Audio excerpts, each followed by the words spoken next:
In Mobile Legends, every diamond counts, and with bonus, recharging is easy, fast, and secure. Jumping now, choose your top-up and get ready to dominate the map. Plus, use the code MCT AMER to get 5% discount. Skins, events, hero, everything within reach with a single top-up. Less waiting, more action.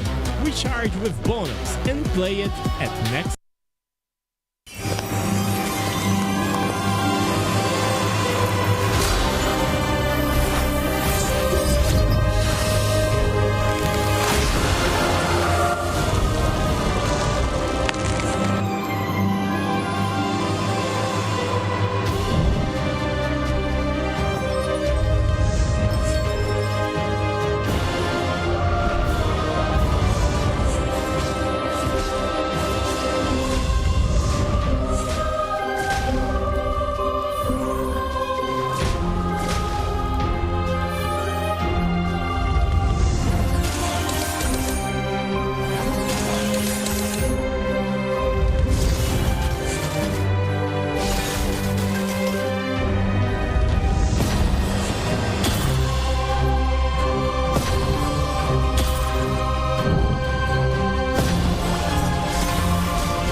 Between dreams and nightmares.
In Mobile Legends, every diamond counts, and with Bonus, recharging is easy, fast, and secure. Jumping now, choose your top-up and get ready to dominate the map. Plus, use the code MCT AMER to get 5% discount. Skins, events, hero, everything within reach with a single top-up. Less waiting, more action. Recharge with Bonus and play it at next.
Welcome everyone to MCT AMER North 2026 Finals. After weeks of competition, countless matches, and an incredible playoff journey, we finally arrive at the moment everything has been building towards. Today, we crown the champion of North America. I'm your host, Layla, and joining me at the desk today, Kronos, ready to break down every key moment, every adjustment, and every decision that could determine our North American champion. And Trex, returning with bring his deep knowledge of the North American scene and stories behind these players and teams, and of course the honest and unfiltered analysis fans have come to love and known for. So today, right, we have these two teams remaining, Alpha 7 North and the Night Horde. What do we think, Kronos? What are you looking forward to today? It's new legacy time. It's MCT AMER North's first ever group finals, of course, and it's the time to punch your ticket to Paris, one way or the other, right? Wild card or main stage, it doesn't matter. At least you get a way to punch your ticket there. And not just that, it's gonna come down to how these teams are gonna be able to battle out and be crowned as the first ever MCT AMER North group champions and go to sea and be the representative for North America in the grand finals against the South. Yes, a lot riding on today's series. Before we begin though, let's take one final look at the road that brought us to the championship day here at MCT AMER North 2026. Let's take a quick look at the Swiss format. Welcome to AMER 2026, the official league for Mobile Legends Bang Bang in the Americas. In this video, we'll walk you through the format of the competition. The league is divided into two regions, North America and South America. Each region features 8 teams, for a total of 16 teams competing in the ecosystem. The regions compete separately during the season before meeting in the Americas finals. Each region begins with the Swiss stage. All 8 teams compete across multiple rounds. Teams are matched against opponents with the same win-loss record, ensuring balanced competition. Matches in this stage are played in a best-of-3 format. The playoffs are divided into 2 phases based on seeding. Lower seeded teams begin in phase 1, where matches are played in a single elimination format. Higher seeded teams advance directly to phase 2, which uses a double elimination bracket. Matches throughout the playoffs are played in a best-of-5 series. In phase 2, teams that lose in the upper bracket move to the lower bracket for a final chance to continue. The playoffs culminate in the group's final. The final match is played in a best-of-5 series to determine the group champion. The champions from North America and South America advance to the Americas finals. Here, they compete to determine the best team in the Americas in a best-of-7. Everything leads here. AMER 2026 starts now. And that's the road these teams have traveled to reach championship day. Trex, when you look back at everything that's happened this season, what has impressed you the most about these two teams that are standing here today? I think we have 2 very different stories of these 2 teams. For Alpha 7, it is pure dominance, going completely undefeated, being the team that everyone thinks, knows, hopes, and overall bets on that's going to win this thing. When we look at Night Horde, it is pure perseverance. After taking losses, after just the grueling effort of qualifiers, and finally getting their revenge against Vendetta, 3rd time's the charm, losing to them back-to-back and finally getting a dub. And the most important one at that, it is pure perseverance for the Night Horde, and can they keep that going? Yes, and to keep that going, of course, the preparation adaptability remains the key factor on championship day. So with a best-of-7 series coming up, how will global ban system affect it, right? So let's take a quick look at the global ban video. We'll have the global ban in MCT Americas to bring more dynamism and special strategies. Under global ban rules, each hero can only be selected once by each team. After every match, the 5 heroes used are banned for the remainder of the series. The pick ban applies only to the team that used the hero. The opponent may pick it next game. In best-of-7 matches, the global ban resets for both teams if it reaches the final game. Expect new strategies, fresh picks, and much more.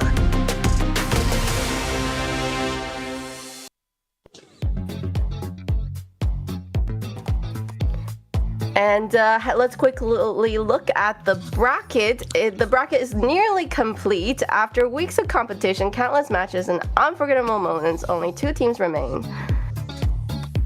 Kronos? That's right. 2 teams remain indeed after what was a grueling battle, right? For both these teams, of course. Alpha 7 North comfortably sitting pretty in the upper bracket, making their way, was first seed, able to get into the upper bracket, quarterfinals and the semifinals, and rather not even the quarterfinals, just straight to the semifinals and then the grand and then the upper bracket finals.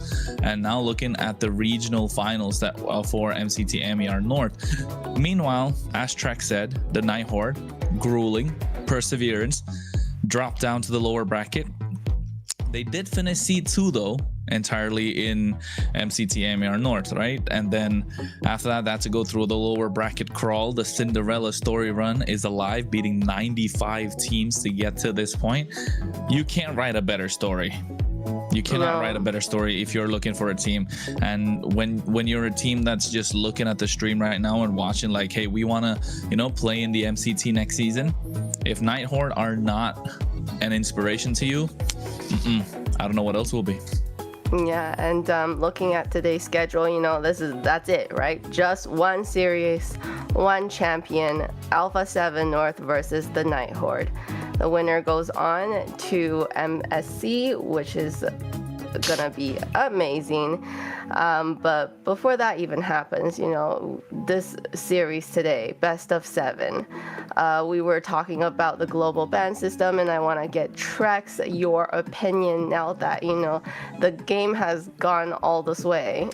But before then, let's quickly look at the lineup for Alpha 7. So today for Alpha 7, we have Nats, best player. We have Cold World, Zia, and Shark. Yeah, and Alpha 7 North, like we said before, has been a team to be reckoned with. They barely even take any losses, let alone actual match losses. I think overall their record is what? Yesterday was the first time they took more than just a 1-game loss. But between all the matches they've played, they've taken 4 matches, 4 games. 4 games total is all they've lost in all of their best of 5s, best of 3s, etc., etc. Nobody has been able to take them out, and we're gonna get to see a little video from one of the players here right now.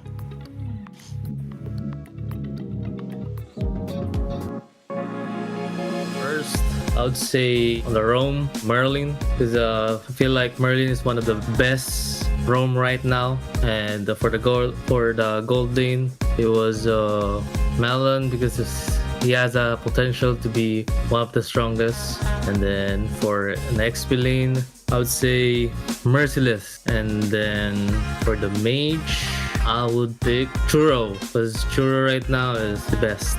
Not the best, but really not an average player. And for the jungle, I would choose Shiro. He's a versatile player. He can play utility and then stats at the same time.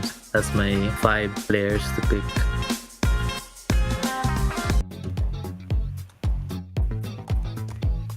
And coming up, we have Night Horde going against Alpha 7. We have Merlin, Shiro, Suri, Kaiser, and Tamal. Very interesting for the roam position. We have Tamal today.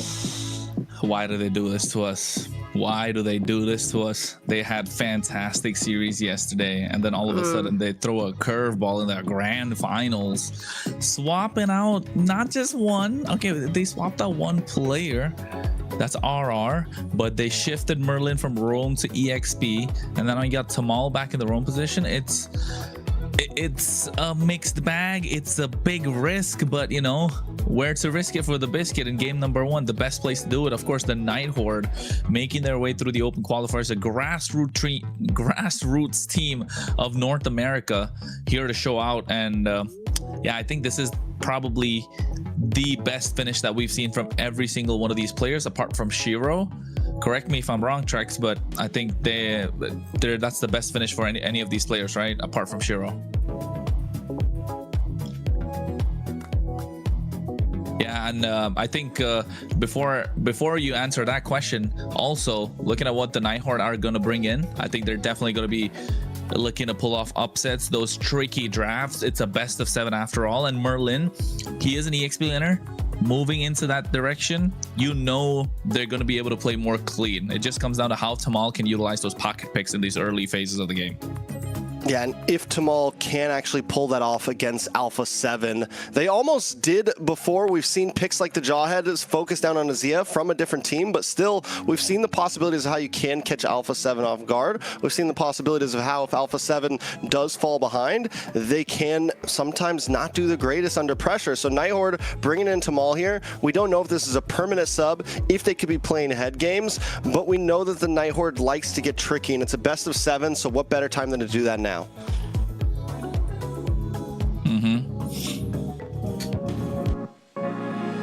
Dream team for Roma will go with Joybotch because he knows how to control the map and make a lot of good plays. For mage, I'm gonna go with Choro because he plays a lot of good mages and his macro is good. For XP, I'm gonna go with Reshi because his sim fight is really good and he knows how to go in and not when not to go in. For jungle, I'm gonna go with Tarzan because he knows how to farm and I like his assassin and utility. And there you have it, the two teams that are about to go up against each other for the title of Champion of North America. Very exciting time today to kick off the series. The first series, we have an adjustment, right? We looked at the roster for the Nighthawk. It's gonna be Tamal in the room. Give me a little bit of information about Tamal as a player, Trex, because I don't think I've seen him much throughout the whole season. Throughout this season, we saw him on day 1, and even then he only lasted a game. They immediately subbed him out. We've seen him sprinkled back in, but Tamal's an OG. He goes back to the TSU days, to the New Wave days. Tamal has actually won an NACT before. Some people would say they kind of robbed the other team, but still Tamal he was a legend for a long time. For a while, they thought TSU was going to be the team that could possibly take out BTK in their prime. So is he a bit out of it this time around? In all honesty, from a caster's opinion, from an analyst's opinion, I don't know if he's the roam you really want on the team right now. It's kind of worrisome. But we have seen a lot of teams make last-minute changes after Game 1, Game 2, so that could be what the Nighthawk is going for. Maybe get a cheeky Jawhead play in Game 1, catch Alpha 7 off guard, see if you can get a quick dub, and then swap out Tamal into someone else. Yeah, and speaking of that, let's quickly give a shout out to our sponsor, runestone.gg. Today's broadcast is proudly supported by runestone.gg Esports infrastructure built for people shaping the future of competitive gaming. I don't know what's happening with me today. From real-time data to live fan tools, Runestone helps make esports more interactive, more insightful, and more engaging for everyone involved. Oh my goodness, I'm so sorry guys, but yes. So make sure to go check out runestone.gg. I don't know, something's wrong with me today. I can't even talk. It's the excitement, it's the excitement for this match. I think everybody is really excited to watch this series. We have the Nighthawk, the dark horse, right? The team that went through open qualifier, fought nearly 100 teams to get here. Kronos, what do you think the chances of Nighthawk winning, even though we have that roster change that we're talking about? I mean, I agree with Trex, right? I'm not sure if this is the moment you kind of pull out a roster change, but then at the same time, it's like it's you're going for broke. It's a double-edged sword. It's the big gamble in terms of looking at your guess coins. If they get game number 1, we have a series on our hands, that's for sure. I mean, regardless of how it goes, we definitely have a series on our hands. It is a best of 7 after all. But I think Nighthawk, they're gunning for this game number 1. They're gonna be desperate. They're gonna scratch, crawl, do whatever they can, get this game number 1, right? Because they're a momentum-based team. We saw that previously, and the moment they get game number 1, they're gonna be able to hold their own. The one thing for Nighthawk, I would say, is don't overheat. We've seen the Shiro himself mentioned that in the VC, in the calls, they kind of overheat. We don't want that to happen for the Nighthawk. But for Alpha 7, you gotta play your game. Bring your A game. Best player said it himself yesterday. The blood pressure's not going to be high anymore. He's going to bring out his best. We were hoping to see his best. We haven't seen his best yet in the MCT North. Hopefully we get to see it soon. I agree. You know, taking a look, yeah. I agree. We had to get one in for grand finals, obviously. I think taking a look at Nighthawk, the major problems that they spoke about the overheating, right? Getting a little too excited. You're winning, you're yelling, you're hyped up. So keep your cool all throughout this. You win, you lose, you keep the same composure no matter what. And that's going to be huge going up against Alpha 7. And we've seen teams crumble under having bad morale, bad composure, things like that. And once you start taking a loss that you should have won, it can get even worse. And honestly, both of these teams have...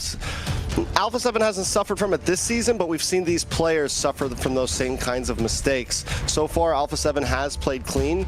Even the other day, they won all 5 games, were able to dust it off their shoulders, going from almost losing match point to be able to take it back and take the dub. So Nighthawk, we need to see those same possibilities if they want to put up a fight here. 3, 2, 1.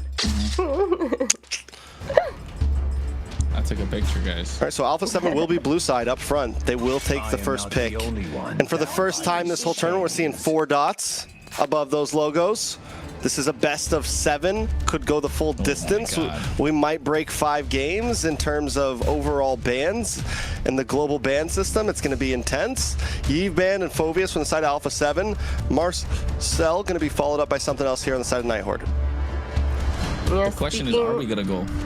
Are we gonna go all the way? Is that what you're saying? Because when they said, you know, like best of 7, potentially you have 60 bans when you get to, you know, the 7th game. You know what we say in North America, right? Sorry? We always go. You know what we say in North America, right? Always go. We always go all the way. We always go all the way. All right. Let's see what we got for today. But speaking of global ban tracks, how do you feel about the global ban now? Because I know, you know, Kronos. I came in spectacle. I came in a little questioning. Kronos had to do a lot of convincing. I was a doubter. I was a hater. But by the end of this, honestly, I am starting to feel. You know, for the longest time, that was a topic in live streams and stuff. Like, what do you guys think about global? No protection from the wing. I'm like, nah. I was disgusted by global ban. I thought it was a horrible thing. Eudoras and Nanas would pop up, right? No, not exactly. But honestly, it has been probably one of the most refreshing tournaments I've cast in a very long time, and I do think it should really be considered as something to be put on a bigger stage. I like that. Because yes, we have. Wuntan's listening. Wuntan's listening. Start off what with about MSC, you know? Put it on MSC. Then maybe in another year or two, world. That would be so good, though. Like, get advantage for the MCT teams who are having global bans already. Oh, well. You right there, Layla? It's okay. I make sure to mute myself because everybody was all like, we can hear you cough. All right, first pick, Hilda over to Alpha 7. Nighthawk gets the response here. Do they lock in? Glue plus. You just go for Claude? Khalid, something like that? Harriet. I think Glue plus Harriet. Blue Harriet. Plus Harriet? Or you lock in your jungle and go for something like the Suyo up front in game 1? Harriet, Suyo. I think Nighthawk, I think you come out swinging game 1. Come out swinging. It's Honestly, the glue does great against the Hilda. I think you lock in the glue. I mean, you could wait though for pick 3 for the glue. Yeah, true. I think, but you gotta lock in the Herod early, right? You get the Herod locked in. I said Khalid earlier, but then I was thinking you can lock in the Khalid for pick number 3 as well, just because of the Hilda already being picked up. But I think Herod's gotta get locked in here. Kistler was a monster on that Herod. My God. Oh. He was locked in yesterday. Kistler was slaying, man. He had it locked down yesterday. So I think a comfort pick definitely coming off of those games. Yeah, the way he just like chased and finished a lot of them was just impressive. We forgot about Jushin? Oh. Huh. Well, it got picked up, right? It has to be notice that. Nobody's not banning that. The fact that it made it to now. They gave them Hilda and Jushin. And Leo Mord. Gets in there as well. And Leo Mord.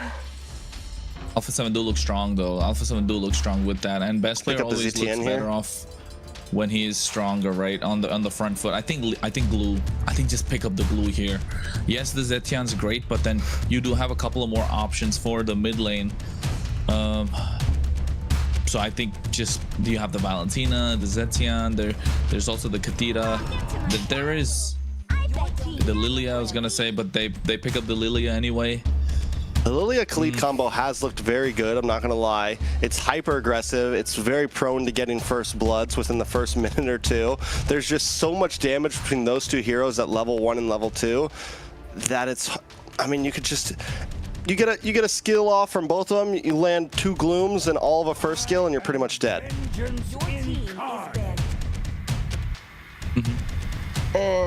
Uranus would be like the next pick. No, I think it would be a good ban from Alpha 7, the Uranus being taken off, just because they don't really have any sort of shred right now. But then Nighthorde will be looking to take out. Okay, Terizla's gone, but I think if you're Nighthorde, you take out the carry, right? Take out the carry or the Claude. In this case, because you already taken out the Moskov, with Zia has been really good on. I think carry's just a safer choice. Yeah. You think Claude? I think Claude's more of a Zia hero. There you go. Claude's gone. And the fact that they banned the Moskov means they're also like, yeah, we just don't want Zia to have this. Like the fact that it wasn't Claude and carry shows that they're kind of focusing a bit more on like Zia's shining pool. Is it honestly, so that Kessler can have a better Lapu game? for Nighthorde right now would be like what? Did they ban those like Zia 2 heroes for Zia, right? Is it so that Kessler can have a better game? Because I feel like Kessler has done really well for the team, and if they can keep on making him the focal point and, you know, make those like he did yesterday. I think he's very outranged too from the Herathan gold lane, so yeah. Regardless of whatever gold laner is going to get picked up by Alpha 7, like Herod definitely dominates the laning phase, so you give him more of an advantage right now. And the Suyo's locked out too. You know what the other thing is? The other thing is we did see Shiro pull off a Herod in the jungle before, just when the update came through, just when the patch came through. Okay. So he can play this in the jungle. It's a possibility, right? They can flex it still to the end. I like the Lapu here for Nighthorde, honestly. CC immune. Able to get through, able to dive onto the Jushin, wouldn't be horrible. I think glue. Glue still for EXP. I think just because it's such a great pick into the Leo mode, right? Never mind, Fredrin. Going I don't know. into I don't know. Save their EXP lane. Yeah, I might have saved the jungle. I agree.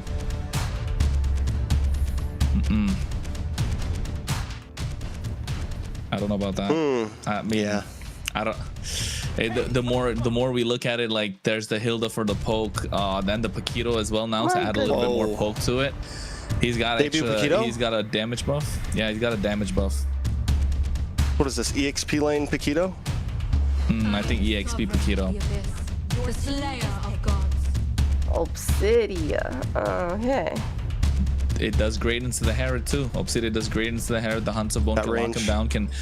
And then you can really just dance around the Fredrin as well.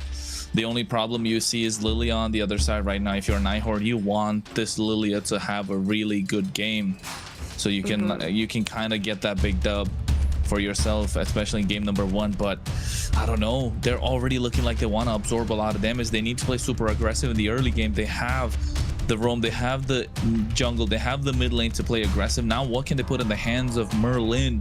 That could be a problem. Benedetta, Masha? This is what we're talking about. This is what MCT EXP North Masha is made of. Oh, this is crazy. Oh, we have not seen a Masha in ever? Have we even seen two one? debut picks, two debuts. Masha and Paquito in this match right here, and Nighthorde just look aggressive. Outside of their jungle, everyone just wants to jump on you, but honestly, even the Fredrin wants to dive a bit. Alpha 7 North, on the other hand, a little bit of kiting, a little bit of dive.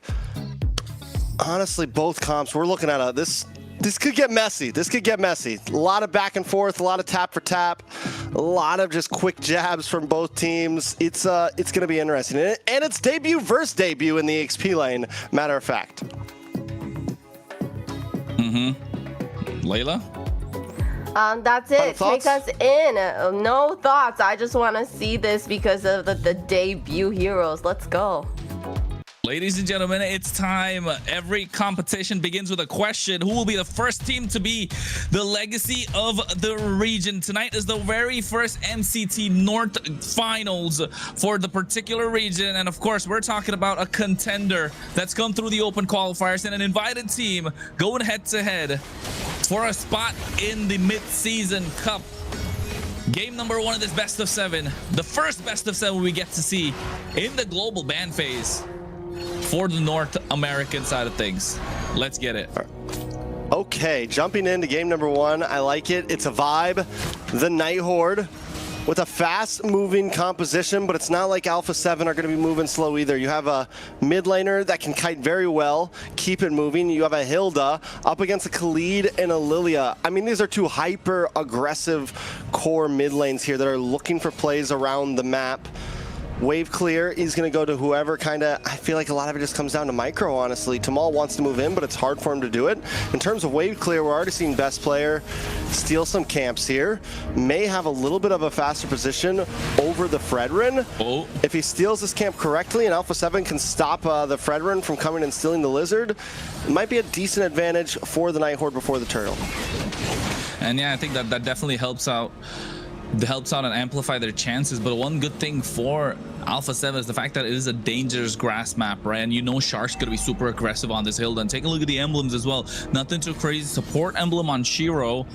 Apart from that, you can see both these EXP laners. They don't really wanna be clearing waves. They want to get into the fight. They want to be in the thick of it. Killing spree, or rather assassinable master assassin, and the lethal ignition of the hands of Merlin. Meanwhile, we got Impure Rage with a Festival of Blood for Nats. Yeah, Merlin wants to go toe-to-toe right now. He wants to go blow for blow, ban for ban. The thing is because of those health bars, because of how tanky the Masha can be, right? It is tough for the Paquito just to get those one-shots off. A little bit of damage, nothing major, but Nighthorde is pushed back. First Turtle going to Alpha 7, but still no kills on the board. Yeah, Nats doing in for the knockout strike as well.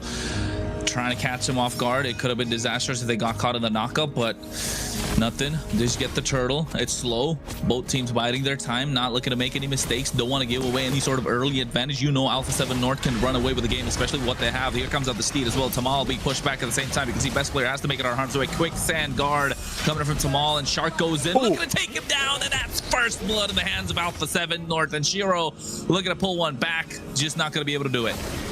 Yeah, Tamal goes down, not the end of the world, but with that first turtle plus a kill and the presence from Alpha 7, we're already seeing that gold lead shoot up to about 1,000. Nighthorde, we know last time they played Kistler on the Harith, they were aiming for late game. You have something like a Masha, very similar, still looking for some late game potential. Nighthorde, honestly just need to bide some time, get comfortable, feel okay. Don't let best player get out of hands. Don't let Nats get out of hands on the Paquito either.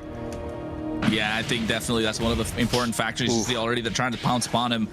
Tamal to spin around with a scimitar.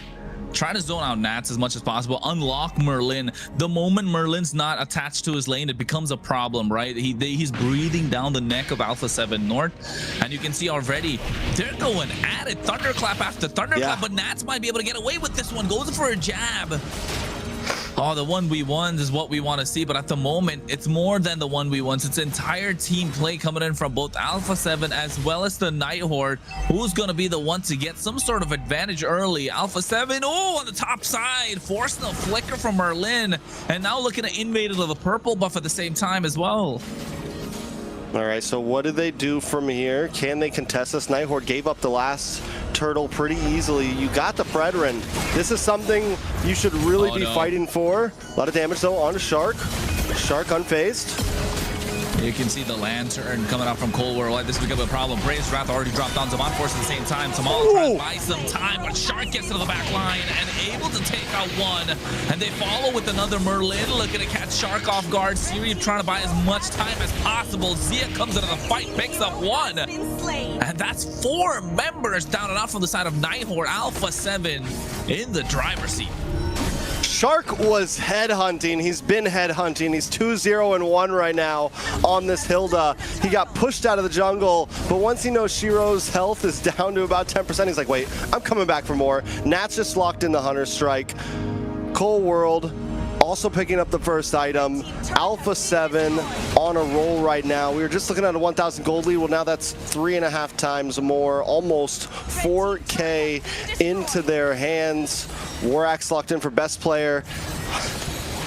I mean, items are just popping up all around right now for Alpha 7, and we're barely seeing anything coming for Nighthorde. The deficit is starting to happen fast.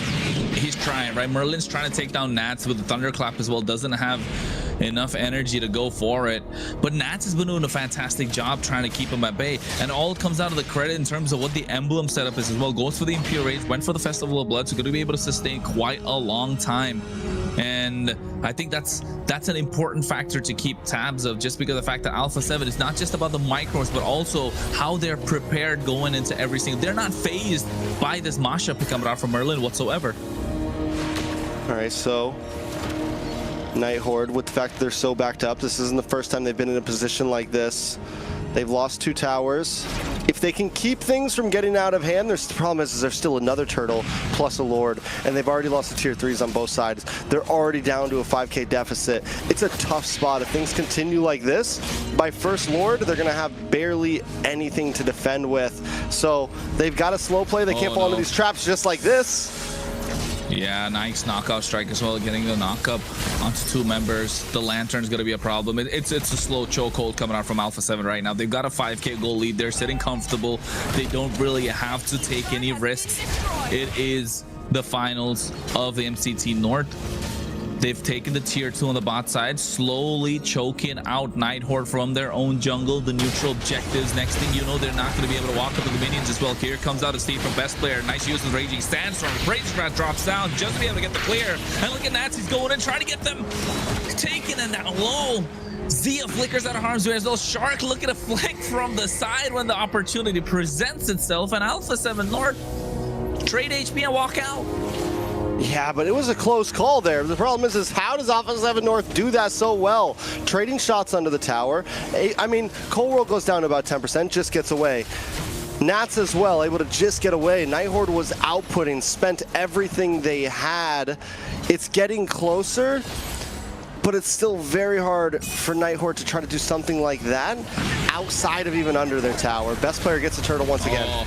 Hunter Bone already locked down as well. You can see Kissin dropping Zaman Force. Merlin taking a lot of damage. Shiro's gonna be the first one to fall. Yes, he does in the hands of the best player. Shark trying to buy some time, but Merlin gets taken out of the process. And now Zia's online as well at the same time. Lantern Flare to pick up Kistler and put him down. He has the Purify, hasn't used it. They're so good at utilizing their skills, layering their skills, creating the space for the rest of the team. And now with the help of the beacon, they zone out Nighthorde completely, take away the tier 3 in the mid lane. It feels like tier 2 is gonna be next because there's no one to defend it whatsoever. Yeah, at this point they're taking holy defenses and all before Lord even spawns. Minutes before Lord even spawns at that. It's 80 seconds still on the map. And Alpha 7 are already knocking at the front gate. Nighthorde. This isn't like last time where Kistler had really decent time to pop off against Vendetta. This isn't what we saw before. He's just getting the feather in. And we're looking at least third item. He needs at least crystal before he's outputting something major.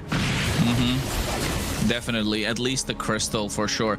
But you know what? Even along with the crystal, is it going to be enough though? Because Shark's already got the defensive items going. Cold World definitely has a lot of shields. Going to be able to kite quite easily. You can take a look at it. Just built the silence robe. They've got the Chastis Powder to slow down that Feather of Heaven. And Cold World's building into a Blood Wings at the same time. Best player already got the Queen's Wings locked down. Sky Piercer for Zia. That's going to be a game changer. We've seen what he can do with that. On the other side, though, Shiro, only a brute force breastplate. Building to an Oracle. Oh, Nats gets a 1v1, or maybe gets the gank. Either way, whatever happened. The problem is, did you see the deficit, the gap right now between everyone on Alpha 7 side? Almost all of them have a 2,000 gold lead over their opposing laner. Nighthorde, even if you get the perfect play, there's no damage. There's not enough. Shark could probably, he's the roamer, and he could probably 1v1 just about everybody on the Nighthorde right now. And the thing is, it's the dangerous grass map as well. Look how deep Shark is. He's conquered the entire top side, and because of that, they're not allowed to walk into the Lord Pit whatsoever. They're not, forget the Lord Pit, they can't get to the top half of their own map. And now look at the Raging Sandstorm. They know Nats is there, trying to get him Flicker covered out as well, but Nats able to make it our heart's way, but the damage is down. They've expended so many ultimates just to take him down, and now they found the opening. It's a 5v4 for this defense. The Lord is coming on the bot side. It's gonna be enough to buy Nighthorde some time, some valuable and precious time. Yeah, can Tamal get away here? He's gonna have to be careful. Alpha 7, minions coming, Lord coming soon. Yeah, did you see that damage though? The damage on the Tamal. And you can tell, right, did that change really work out? Is it in the favor of the Nighthorde? But one good thing we've seen from Nighthorde before is they don't mind playing sacrifice to make sure Kistler pops off, and that's what Shiro needs to do at this point. They're looking to take down the Lord. Black Shoes already popped in. Shark going in onto Kistler. Demon Force used up. Merlin looking to go to the back line. Flickers against Z as well at the same time, but he's able to flicker out of harm's way. And Cold World able to get the kill. Here comes the re-engage. They're looking to take one down. They trade best player for it, but Zia's kiting has the damage. And Tamal is running for the hills. Flickers out. Mid lane inhibitor is going to be the next one to be locked down. With the help of Cold World, they should be able to take it, but Kistler says no. With the help of the Zaman Forest, Shark, as well as the rest of Alpha 7, will have to back up and respect the damage that Nighthorde can put out. Honestly, Nighthorde played that very well. It was dangerous play to go out there and try to get the Raging Sandstorm. Merlin falls. Instead of just letting him go down, Shiro and Tamal follow up and are able to find best player there. And a trade like that is definitely worth it when you're in the Nighthorde shoes right now. When you're this far behind, any trade, any even trade, is a win for the losing team almost. You're able to get some gold. You're able to kind of open up some space, stop Alpha 7 from continuing the push, and Nighthorde get a decent defense. It's only 12 minutes in. Wait, did we just trade Sky Piercers? Yeah, did you just see Shark pick up a Sky Piercer? That's what I'm wondering. Yeah, did Shark just pick up Sky Piercer? Yeah, Shark picked up a Sky Piercer. Yeah, had one earlier. Got the Holy Crystal. Hey man, live your life, Shark. He's 2-0-2. He's on one. I mean, they were watching. He could sell it later. They were watching what Nighthorde were doing last night, right, against Vendetta, when you know Kistler went full glass cannon, and the glass cannon means not a lot of defense. And Shark, he does have the Fury Hammer, probably going to build in the Blade of the Heptaseas, and with the help of the Sky Piercer, start racking up some of those kills. Siri opening up the map for the Nighthorde, does have the black shoes. It's going to be crucial that he does so. And then, you know, after baiting out a couple of skills, then when you know they can go for an engage, kind of old school Lilia kind of plays. Yeah, I mean, there's definitely possibilities from the Nighthorde here. They have the combo potential. Shiro, though, has to be able to step up, and maybe they can give one more Lord here. They do still have decent siege defense. You have possibilities, but Shiro does make the engage. Might have been a mistake. Yeah, Shiro not looking hot at the moment. The Cold World able to pick up Merlin as he tries to go to the back line. Appraiser's Rat dropped down onto Nat. Shiro able to survive, but Tamal's going to be the sacrifice. Zia picks one up and gets the stack of the Sky Piercer. Shiro trying to buy some time. Kistler and Siri are running away, but they're going to get flanked. Shiro again He's gonna go down eventually in the hands of Zia. Meanwhile, they do trade Shark for it. Now it's just Kistler and Siri up against 4 members of the Lord coming down. It's 7 seconds on the clock for Merlin. This Masha has not been able to do much. It's not been able to do much. Neither has Kistler. Take it down. The crowd control, the layering of skills, Alpha 7 North have come out to play. They've come out to make a statement. And look at Nats with a knockout strike, catching 2 members. The nice Raging Sandstorm catching 2 members as well. But Nighthorn are doing the best that they can to try and defend. They just don't have the damage. They don't have the crowd control. Hunter Bones already locked it from Zia as Alpha 7 locked the crystal. Game 1 in this best of 7. A statement victory. Second Lord was all it took, and Alpha 7 take game number 1, starting things off in a speedy fashion, starting things off aggressively, showing why they got to this this North final slot first. All right, how do we feel about the Masha and the Paquito? You know, I'm assuming it's because it's a best of 7 global ban system coming into play. We don't want to use up all of the nice XP that we really want to use for now, right? How did it go though? Because of the global ban. Yeah. That definitely was the plan, right? We were thinking about what a Tamal special Jaw had probably come out on game number 1 where they could get something in their hands, but they kind of went down the other route, still letting the problem child be a problem. In this case, it just wasn't a problem enough. Alpha 7 kind of knew what they were in for and slotted the Paquito for themselves, knowing that if there's any hero, that any player on their team that they can flex in terms of what hero they can pick up, it is definitely Nats, because he has been a standout performer for Alpha 7 throughout, right? Nats entertainment has been entertaining throughout the MCT. He has been the difference maker in every single game, the brick wall that every single team has to get past to get to the back line of Alpha 7. The moment he's not performing, that's when Alpha 7 starts to crumble. We've seen that happen before as well, even yesterday in the upper bracket final. But Nighthorn in this case, Nat's just not phased by this Masha whatsoever. Yeah, the Paquito looks great, if that's the question, right? The Masha had some possibilities there. I feel like the damage, at least in answer to the Paquito, wasn't bad.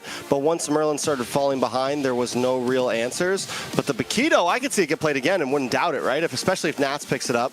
It was clean, it was aggressive, it allowed the damage that they wanted, while also being a great space maker, you know, working as that EXP laner to kind of hold down the front line.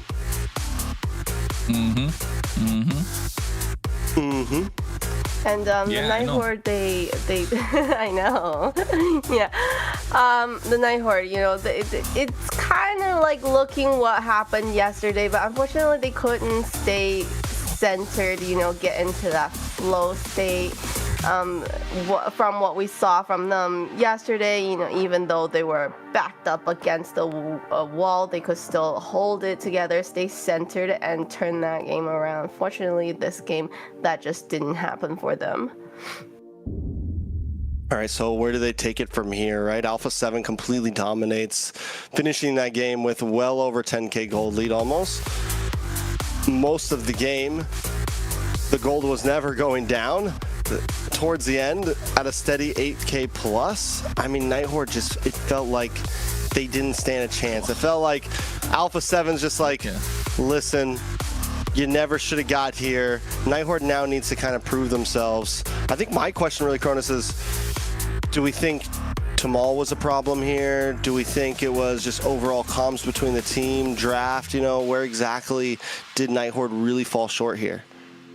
I mean, if you ask me, in terms of synergy, you guys played your hearts out yesterday, right? Lower bracket, double, 2 best of 5s, a couple of best of 5s before that. You were sweeping the floor with everybody else. But you know what? A little bit about Nighthorn later on.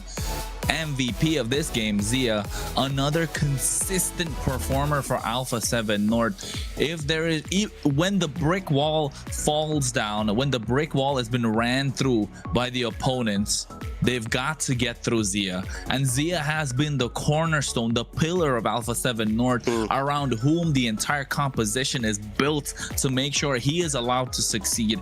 If their chips are down, they don't know where to go. It's the turn, it's the river. You know for a fact he's gonna have an ace up his sleeve.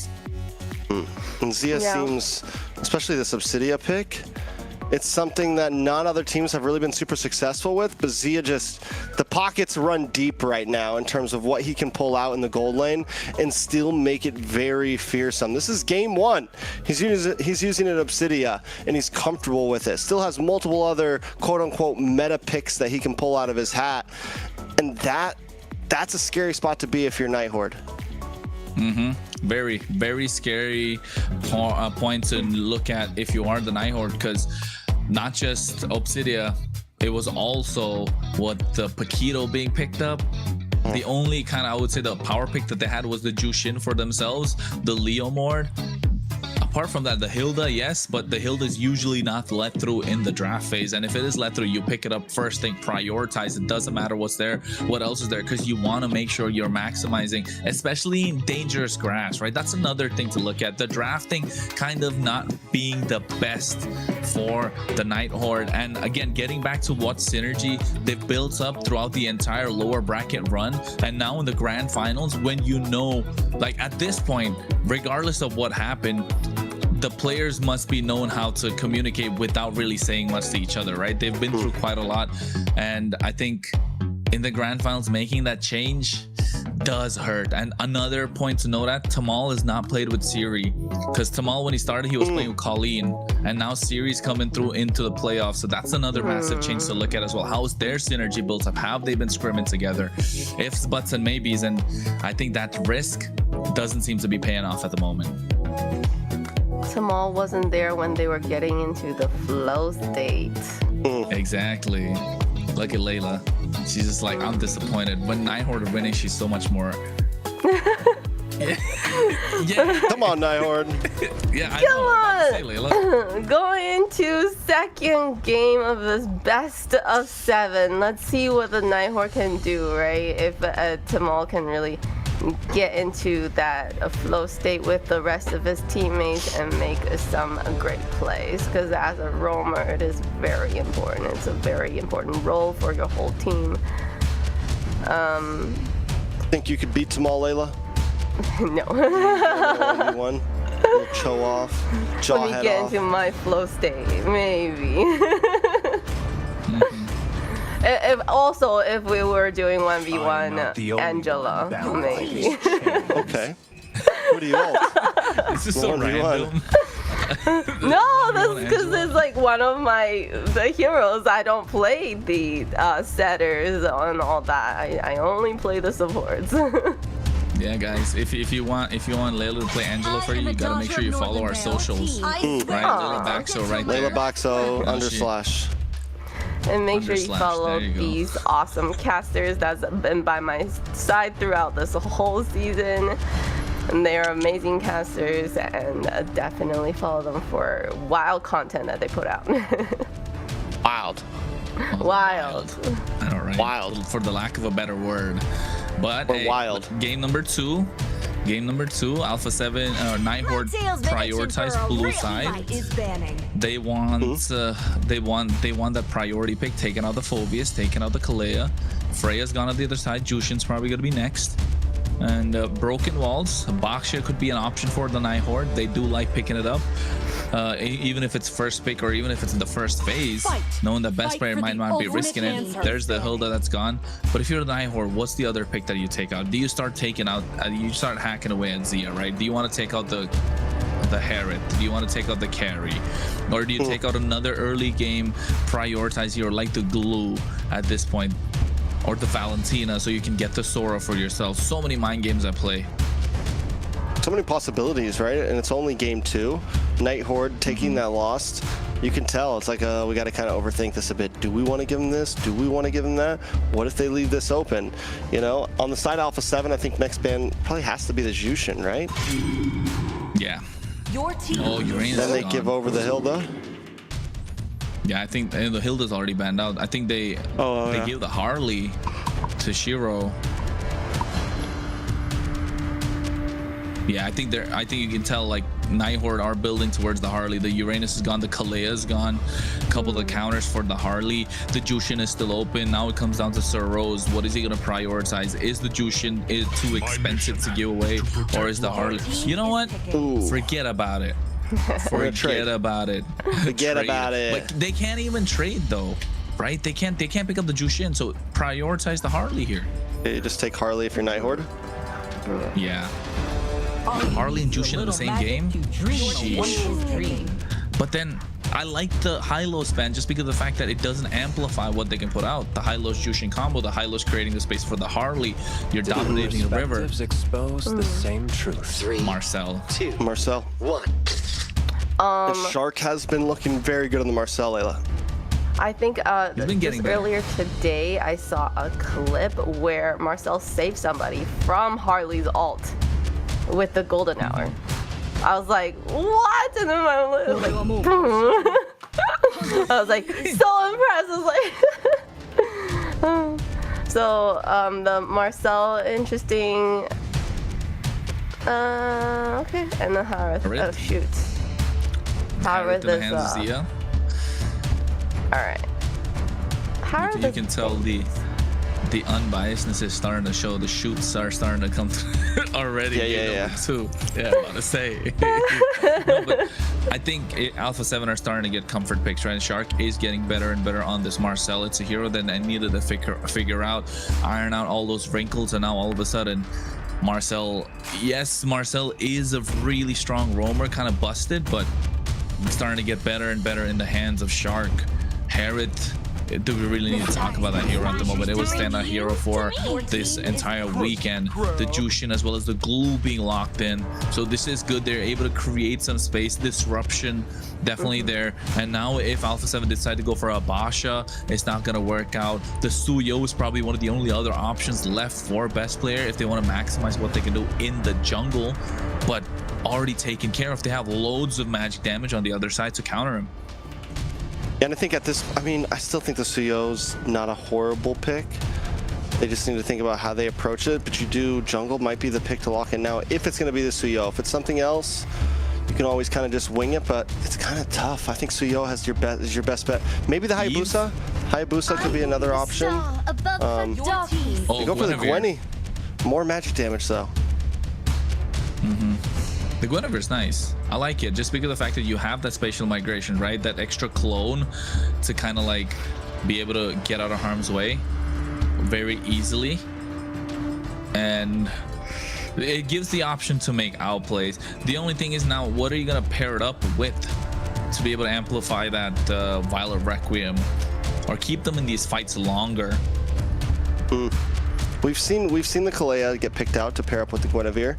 You get the Revitalize to make these fights last longer, at least for your team.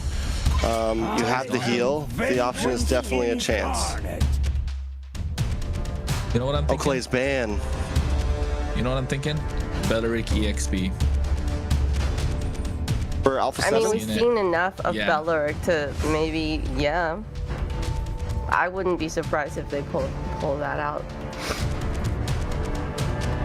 I mean, just talking though. I don't think it's great in terms of into the lineup of what Nighthorde have, but yeah, just to keep them longer in these fights that revitalize. Just because the Kalea is not present, it does provide that other extra side of things for Alpha 7 to find angles in these team fights. Again, taking out the Moskov, the Alice is gone. Another marksman, the Claude. I think that's another band you want to look to make sure Kistler doesn't have a good time, not able to dive into the back line. The Blazing Duet, get those macro plays down for themselves as well. Or unless they want to take out like a Yu Zhong or a Lapu Lapu. Lapu might not be bad. I don't know, honestly, at this point. Nighthorde, like, I'm vibing with Nighthorde's draft. I think the first 3 picks, you've got something very solid. You've got something powerful. Alpha 7, on the other hand, still need to kind of round this out. The Guinevere had a horrible win rate yesterday. I think it lost every game it was picked up in. Even after landing great Violent Requiems, even best player lost. Didn't he lose with the Guinevere yesterday? Yeah, he was terrible. He was terrible on the Guinevere. I think he knows it himself, so he's got to. He said he was going to be better though. He said he was going to play better. I know. He definitely did. I asked him as well, like, yo, come on, bro. Like, this is not the best player we've seen. So is he going to be able to redeem the code right this time? I think that's what we're trying to see from him. He's trying to do a redemption Gwenny game here. You're looking at the future champion. We'll see. They get the Yuzong. For me, the Guinevere could be something you pick a little bit later, because right now, if Nighthorde wants to switch up their playstyle, maybe pick up something like a CC here, just something, just a lot of fast-moving picks. Like, who's even your target, right? It's going to be hard to hit it's going to be almost impossible to hit the Harley. The Jushin as well, able to constantly move while attacking. Only the Gurulu is a simple shot right now for Guinevere. But even then, like, the glue can play with a flicker. It's not a terrible idea. The Beatrix, that's a nice option. Well, what are they gonna go with the Beatrix though? Are they gonna get something locking them? Maybe the Kaja, put the glue into the EXP. It does make sense to a certain extent, but unless they want to go for Jaw, Selena, there they go crazy. They go crazy. Maybe overcooking. Wait, so is this Selena Rome? Selena Rome? Yeah. With the Jushin and then glue in the XP? There's a lot of whole lot of magic damage, but they do have the Beatrix though, as a possible you know, physical saving grace towards the end. Lilia from Alpha 7? Yeah, I think so. Zetian, not really too immobile. Lunox, no, Kadita, Eve is not so good. I think Lilia. Kagura. We've seen it before. It's like magic with magic. Oh my goodness. A lot of magical damage across the board. We'll see. Yeah, from both sides, honestly. Yeah. Both sides are sitting with like one physical damage dealer. See exactly how it goes. Kronos, any thoughts on the drafts? I think it's I think Alpha 7 definitely looked much more solid in terms of the draft. Nighthorde just needs to find the aggressive start, otherwise it's gonna be difficult, man. What do you think, Layla? It's interesting to see, you know, when these finalists come in. It's definitely not what I was expecting. I expected to have, you know, balanced team, but this is a lot of magical damage for both of these teams, and fight magic with magic. Let's see who wins. Yeah, and we're gonna find out. Magic with magic. That's what Layla Logic says. Well, folks, they're from the open qualifiers to the regional final stage. The group of North wants and needs a winner to face the South. Oh my God! Never mind. Forget my spiel. That Theory able to fight first blood right out the gate. Shark tried to get in deep. He paid the price. Smell blood in the water? Walks into an abyssal trap, and Siri finds first blood off of the help of Shiro. And Nighthorde have advantage. Shiro looking to get into the golem as well. What are we looking? This is the second time in MCT we've seen a kill before the split screen goes into the main screen. The junglers haven't even started taking their jungle creeps. And Nighthorde able to get advantage. Oh, Merlin gets taken down on the bot side. Wait a second. Whoa, wait a second. This is they've thrown another doozy. They've thrown another doozy. It's Merlin with the Jushin in the EXP lane, Siri in the mid lane with the Selena, Rome glue. Oh, you know what? Nighthorde, after what was many clean games, coming back and living their MO. Expect the unexpected, and Tamal goes down. It's messy. They're trying to catch Alpha 7 off guard, but it's not working. They're not phased. Merlin's already gone down once. They gave first blood, but Alpha 7, they still hold their own, keeping composure. Yeah, I'm still having trouble making this make sense. Make it make sense. It doesn't make sense. Jushin EXP already taken a death as well. Tamal just takes another one. Alpha 7 on the other hand, Shark goes down. It's It's game 2. Nighthorde, they went from keeping themselves together all throughout the playoffs bracket to completely just getting out of control in the grand finals. We felt like we weren't going to see this side of them, and here it is. You know what? I think they're just letting loose, man. They've had enough. Oh no, Shark! Not again! Not again! Not again! He's taking too much damage. Magic comes out as well. Oh, the golden hour, not gonna help him whatsoever. Gets taken off again. He tried this early. He tried to invade. We got our first blood again before the split screen even went away, and he's doing it again. And Nighthorde. And Nighthorde, every single time the arrow lands, they look lethal, they look deadly, and the only purify they have is in the hands of Zia. Siri is sniping right now, long range, landing, back to back. It's not gonna happen to Shark, but look at the guess, knowing Cold World might try to come through that bush. Even the anticipation from Siri right now. Oh, if no, all of Nighthorde's not a plus, Zia taking so much damage, and they're able to pounce on them. Where was this Nighthorde in game number 1? Where'd they playing hooky? Is this flow state, or have we entered flow state? Has Nighthorde taken a second to download, and now, I mean, Siri's making predictions with the arrows. Shiro finally actually popping off in off lanes. It's now looking bad for Nighthorde. What is Merlin on, bro? For game number 1, you know what? Let's talk about Merlin a little bit. Well, you know, it's not a lot of action right now. At least, never mind. Top side, Shark walks in to Shiro. He's taking a lot of damage. The Yin Yang overturn comes out as well. But Cold World walks into the best player, getting a knock-up. Shiro goes down. Look at the HP that Cold World survives on. You're not supposed to live from that. Shiro wasn't. That's huge. That turns something that should have been a guaranteed kill, possibly an okay trade, to a big whiff on the side of the Nighthorde. Just when we were complimenting the flow state, Shiro felt like he was in flow state. He felt like that was a guarantee, and the guarantee did not come through. On the other hand, Merlin in the XP lane actually pushing Nats back right now. Gonna rotate back up. Turtle back on the map, number 2. And you know what? The turtle being started. Kistler's the ones trying to pull the aggro on the bot side. Shiro trying to make his way. Turtle being reset in the mid lane. They're looking to pick up a fight. Tamal with the slam. Getting them down. And broken walls means that, of course, the turtle can be moved front and back. This turtle's just dancing around at the moment. Shiro gets spotted by Shark, looking to get on top of Zia.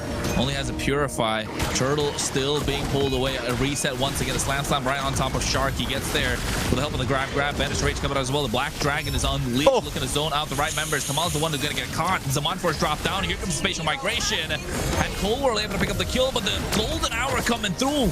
A lot of damage onto Shark, but here's the beacon looking to pick him up and put him down, but everyone able to survive the slightest bit of HP. And if you're Nighthorde, it's starting to hurt. It's starting to get to your head. Yeah, Tamal 0, 2, and 1 gets the grab there, flickers and miss. Whoa! Whole lot of damage. That is insane right there. Overall, Nighthorde is his start. For a second, it looked okay. For a second, it looked plausible. For a second, it seemed like game 2. Maybe they're fighting back here. But Alpha 7 showing once again, listen, your antics won't work on us. Your insanity will not crack through our consistency. We've played these games before. Shiro gets picked off 1v1 on the bot side. Nat's able to use the Petrify. And somehow, some way, Alpha 7 North not phased. And this is what the mentality of a champion team feels like or looks like, right? That's the difference between the goods and the greats. That's the difference between you know what? I don't want to say, unless I might get into trouble for using these metaphors. So yeah. Whoa! Calm it down. But purple buff does at least get secured by Shiro there. He is forced to use the retribution. Alpha 7 North now, and this is just Cold World and Shark. The range right now, the speed from Shark, they're able to just bully just the two of them, let alone of what we might see here where Zia and Nats get involved. Yeah, Shark going in, tracking shot, able to zone them out. Look at that. Tier 3 secured in the mid lane. All Tier 3's down. Oh, nice what a slam catch 3 members. The Mod Force coming out at the right time from Zia as well. He doesn't use the Purify. Best player with the spatial migration. Isolating Tamal, but Zia gets caught into an arrow, and they're able to snipe him down. Oh, it's back and forth. It's back and forth. Back and forth, but Alpha 7 still holding a decent lead. This might be a big kill on a Shark. Oh, Shark still able to survive with the help of the Platinum Snap as well. Cold War makes it our harm's way. The Golden Hour doing so much work right now. And look at that. They get the arrow right on top of Nats. The Lantern is there. They're not allowing him to move, but they don't have the damage to take him down. Still the amount of stuns right there. Arrow, slam, lantern, all of it. Nats, that's just stayed still for a solid like 10 seconds there. Slam, arrow, slam. Lantern, and he still didn't die. He was still above half HP, and the draft of Nighthorde is starting to show. Right, they're lacking the damage. They so badly needed the early game, and they didn't get it. And to be honest, I want to take a look if Merlin even picked up the Sky Pierce or did Siri. At some point, they need some sort of damage. They need to find a way to snowball out of control.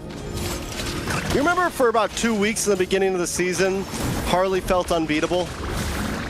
Yeah. You remember that? And now and look where we come. I mean, it's still good. It's still very good. But, you know, there's still, it doesn't even matter in the face of Alpha 7 right now. Shiro having trouble even staying alive. Might try to go for a pick here. But we do know one thing about the Harley. It is, either way, it can do damage. It can get 1v1s even in late game. It's not an assassin that falls off per se. Yeah, and not just that. For not just the Harley, Kistler on this Beatrix does have really good wave clear, right? If there's a hero that has really good wave clear, it is a Beatrix. You got the Nibiru's Passion, you got the Penetrate, you definitely have the Renner Snipes try and take somebody down, and they've recently buffed that shotgun, that Wesker. And you know for a fact if anyone walks in close is gonna get into trouble. Meanwhile, speaking of trouble, Kistler already using the rage. Oh my god. Cold War with a yin yang overturn, able to pick up that kill. And things are slowly starting to fall apart for Nighthorde. But the one good thing we know about them is they persevere. They've done this before. They have seen the play by Shiro. No. Oh, cool. This is what Layla was talking about. This is what Layla was talking about. The Golden Hour. That's dirty. Get saved. That's dirty right now. You know what else is? The Violent Requiem. Tamal tried. Oh, if you're Shiro right now, that's 2 kills onto Cold World that you should have got. That's so dirty. It's unfair. It's not right. Not like this. Under the table. Under the table. That's below the belt right there. Shiro had you, but not today. That's what happens when you can, you know, you got a camera and a stopwatch. Marcel, able to completely reverse things back. Nighthorde, what do they do from here? I mean, that just makes... They've done this before, right? They've held their own. They bought the time, get to super late game, and they can make something happen. But best player, what a spatial migration. Violent Requiem, look at Zia, look at it clean up. Tamal falls. It feels like Tamal, his presence is just not there in this game compared to what Merlin could have put out in the roam position, what RR has done so far. Conceal play coming out from Shark. He just wants to get as aggressive as possible just to get the tier 2 in the mid lane. The Lord is not even there yet. All right. That means we're going to see a big breakthrough possibly here. Wave coming down the mid, secondary waves behind these Lords. Luckily, they do have an Holy Defense up, and like you said, Kistler does have decent wave clear. Golden Hour comes down. Oh, the shield gets popped too, and the Lord gets saved. This is nasty. That's very dirty right now. I don't know if you caught that, but Kistler, he gets caught all right. Zia's able to pick up that kill. There's the Encore still there. Look at the spatial migration come through with the help of the Wild Requiem and the Winter Crown.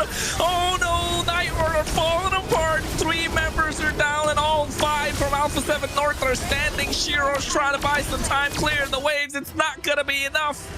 2 games back to back. Alpha 7 North dominate and showing levels to this game. You want to talk about flow state? Alpha 7 right now is in flow state. Shark, every single golden hour mattered, whether it was aggressive, whether it was defensive, or whether it stalls the Lord and lets a minion through for a split second so that you can pop the holy defense and get the break in. Every single, I mean, it's just every frame mattered for Alpha 7 there, and they made it look easy. Yeah, at the beginning, you know, we thought Shark was gonna be Sharkman Soup with that pick because, you know, we feel like Marcel is definitely not the kind of hero that he uses, but hey, he definitely was able to utilize Marcel really well. Cheeky plays with Marcel as well, so good for him. And you know what? It's global bans. They've already used up the Harley and the Jushin and the Glue in one game, and they put the Jushin in the EXP out of all things. Oh, Trex. Is it time to go back to yesterday's roster? I was gonna say they should have started with that. Did Nighthorde to Tamal, man? Did Nighthorde beat Vendetta just to give us this? I'm saying it. They've overcooked, right? They overcooked a little bit. I don't know. The oven's been hot for too long. That one got preheated at 500. It's supposed to be at 350, my guy. It's not where you want to be. The crust is starting to burn. It's not golden brown no more. Oh, well done. At this point, well done. Hockey puck, bro. A hockey puck. You heard of that? Beef jerky. Yeah, I know, right? At this point, no medium rare, nothing. And Nighthorde have just they have nobody else to blame apart from themselves, right? At this point, with the way that both these games have been played, Alpha 7, it's not like they went crazy with these games. Yes, there were highlight moments in game number 2. Cold War surviving that one, the golden hour coming through again to save him, the golden hour on the top inhibitor just to make sure they pop that holy shield before the Lord can get in. Yes, small moments of brilliance coming out and shown by Alpha 7 North, but it was a regular game. Alpha 7 North just doing what they do best. Nothing out of the ordinary. They did not push them to the limit. Best player hasn't been tested yet. Yeah, best players. I mean, none of them have been tested yet. It's 2 games right now of Alpha 7 just completely dominating. We've only been live for an hour and 11 minutes, guys. You know what I'm saying? Alpha 7 we put off a whole shift yesterday. Did 8 solid hours. Alpha 7 giving them the works. Nighthorde, bring out the flow state. Let us see your second form. Give us something more, because that right there was not cutting it. And again, I can't even say it's just small micro decisions. After, I mean, how do I give a big answer to Merlin playing EXP's Jushin?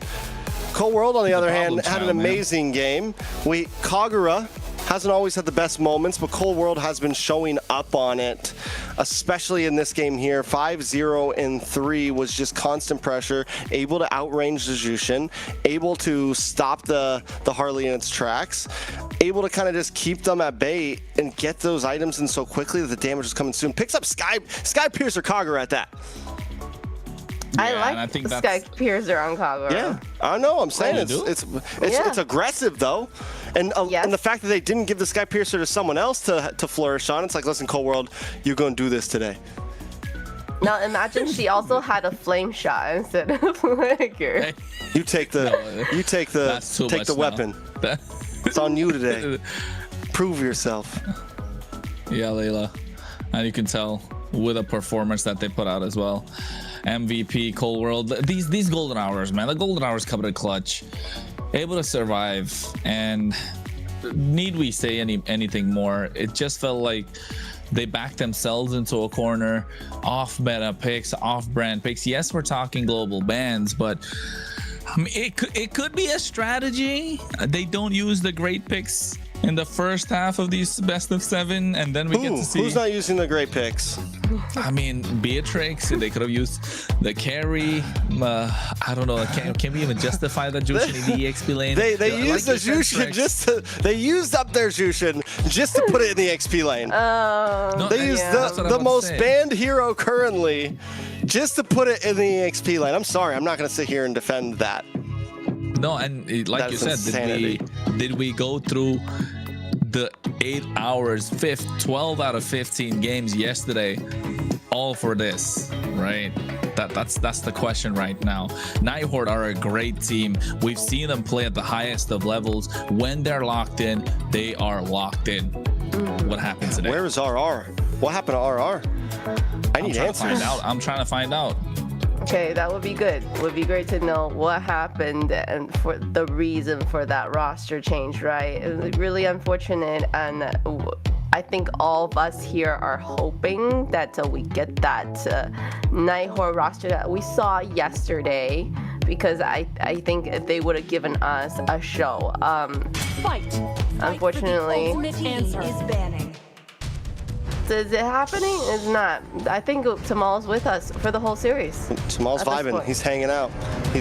He's doing his thing. It's 2-0, Alpha 7. This time Nighthawk switched it up. They're going to opt for red side. Hildebrand from Alpha 7. I am a daughter of Northern Vale. Nighthawk takes out the Freya. 10 bans already on the map.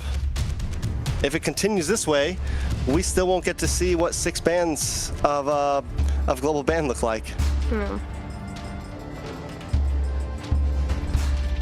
But like, you know, I'm cooking. My mission. I'm gathering the deets. I'm getting the tea. It just would be amazing, you know, if you actually make it to Game 7 and then all the bans are gone and you get to pick whatever you want. That would have been a great game to see. Yeah, just back to the basics, back to the drawing board. Freedom at last. We'll see if that actually happens. Don't get me wrong, we've seen some crazy turnarounds in North American finals before. We've seen reverse sweeps. We've seen 2s and 2s fired back and 1-1 and then back to a final Game 7.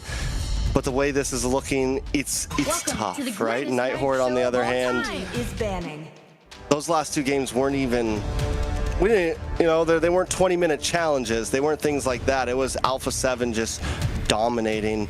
Nighthawk needs to think this through. I think they need to get back to the basics and play the game, play the way they've been winning throughout playoffs. Yeah, I think at the moment Nighthawk needs to find and lock in, right? Coach Gino just better pull up with some sort of strategies right now just to make those off-brand picks work. Bring out the sun at this point. Go crazy. Go for broke. It's all right. You've lost 2 games. Go down swinging, right? Go down swinging. We know this team can claw and scratch their way back up in any possible situation. And I think we want to see that here in this best of 7. It's the first best of 7 of MCT North.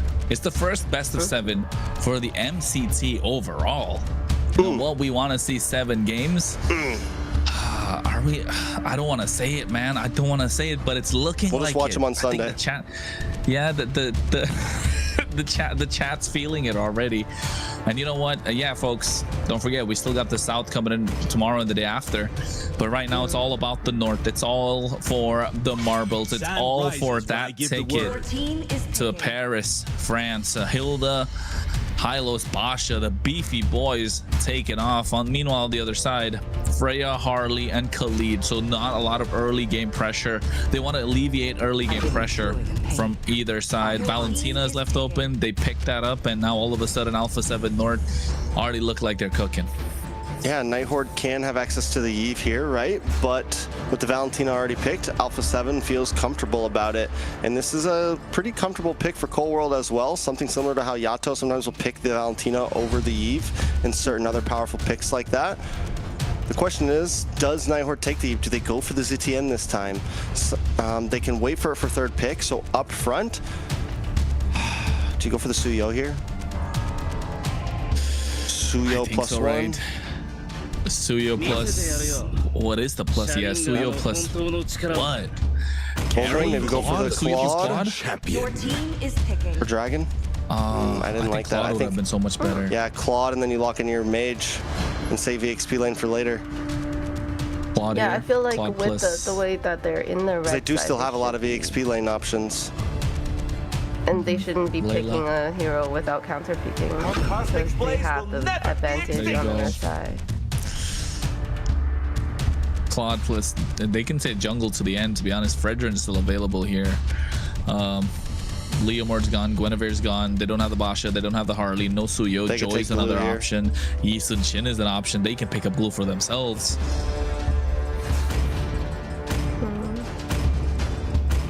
Oh, the silence. The silence is deafening. Definite. Phobius works as well. Not bad. All right, so bans coming in from Nighthorde. Do they lock into best player right now? Take out the Fred. Harley's not on the board. What There's do no they pick up, Leomord though? left. For Nighthorde, There's what no they're gonna pick Basha. up. I mean, yeah, I'm thinking of the Zetian, but you're giving away if you're thinking. I'm thinking about the Eve. You're giving away the RWM. I think out Fred Zetian's a great Nolan. choice, but the Blazing Duet could come through. Lilia is an option that they could exercise, but it's already gone. Carry, okay, they lock in their gold laner, so to Alpha 7 will choke out the mids, and Nighthorde will have to take out the jungle. What are the two jungle picks though? The Fredrin, the Joy. And the Nolan? I think Joy is a great What's your Joy's command? a decent. great shout, right? Is banning. Fanny. Fanny ban. Fanny, I mean, just get rid of the assassins, or you think you're okay? I think maybe they think they're comfortable against the Joy. against the Fredrin. They, Fanny Joy. I think they're comfortable. Yeah, I think they take out the Joy. You can see the Kaja Joy's coming been out. kind Well. of meh. It's good I almost against the think Suyo. the though. Nolan's better. They're gonna pick something assassin. With that Kaja pick, Something I just assassin. wonder Hashtag Something Layla assassin. Logic. Something Hashtag Layla assassin. Logic. Hashtag new legacies. LLs. Hashtag LL MCT Baxo.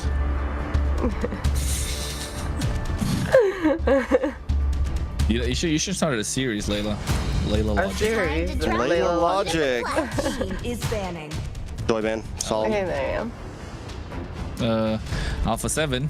What can they take out? Kaja's gone. Another roam option. That's aggressive. Kalea, I think. Just to make sure if best players wants to go for an assassin like a Hayabusa, maybe a Nolan. So I think Kalea Beleric. can. Do they even really care about the Beleric at this point? They've got the Valentina, so Yeah. I think they're fine. I think mid lane. Perspectives expose Your the team same. Never mind, Marcel was open. Marcel. 2, 1. So Nighthorde maybe saves roam. With all the roam banning, Nighthorde might want to save it and lock in their mid lane now. Take up Zetian? either the Zetian or the Eve. I mean, you have to. That's I just think the. Brock. They're both good. Zetian or Eve. Muscle of iron. Okay, gotcha. What are you saving your mid lane for? I just don't get it. I don't know. I'm looking at I feel like the unconventional roam would have mid been lane the picks better. right now. That's like Louis. They go for like a Louis here. Is it good though? That's the other thing. Like it's decent, but it's They go never for like a bad per Fermis se. here, but not against the Claude. Not You don't against pick up Fermis Valentina. against or the Valentina. I think Lu Yi is a great shout, right there. Yeah, I think Cosmic Seed to the end. Vexana, but the Nolan super great. Yeah. We were talking about the Nolan. I think Kimmy. Fermis. Okay. I called it, what? but I don't know if it's gonna work. Trick them. The fact Not that they into the saved it for the Valentina. end meant we're not going to see the Claude. The Claude is literally Yeah. the first. Back when Fermis was like the hot pick, it's like, all right, Claude. if the Fermis comes up, you Claude in response. You immediately get a Blazing Duet into all of the. So timing has to be so crucial for the side of Nighthorde here. It's going to be tough. Not only that, Fracture covers a lot. If everyone groups up, in comes Shark, gets a big slam.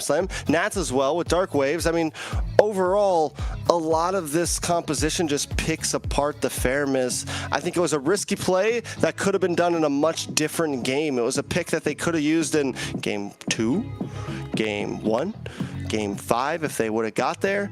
If they're gonna get there, the Fermis here just doesn't. They're grasping. I feel like at this point, I hate to say it. Maybe they pull it off. Yeah. I hate to talk so down, but maybe they pull it off. But Where? Layla? have a Valentina. Well, we're hoping they can pull it off, right? We want to see it go all the way. It's not North America if it does not go all the way. We're in game number 3, folks. 2 games back-to-back to Alpha 7. Dominating fashion at Nighthorde. They've been through 95 teams to get here. Not for it to end up like this. And you know they're going to put up a fight. Fighting tooth and nail, scratching and clawing their way back into the series. And this could be the game to make it all possible. All right. Siri, Tamal up against the best duo in the mid currently. Shark has been so aggressive in these past 2 games, and now coming on to game 3, Tamal and Siri, I think really have to kind of push the gas here. They've been trying to go toe-to-toe.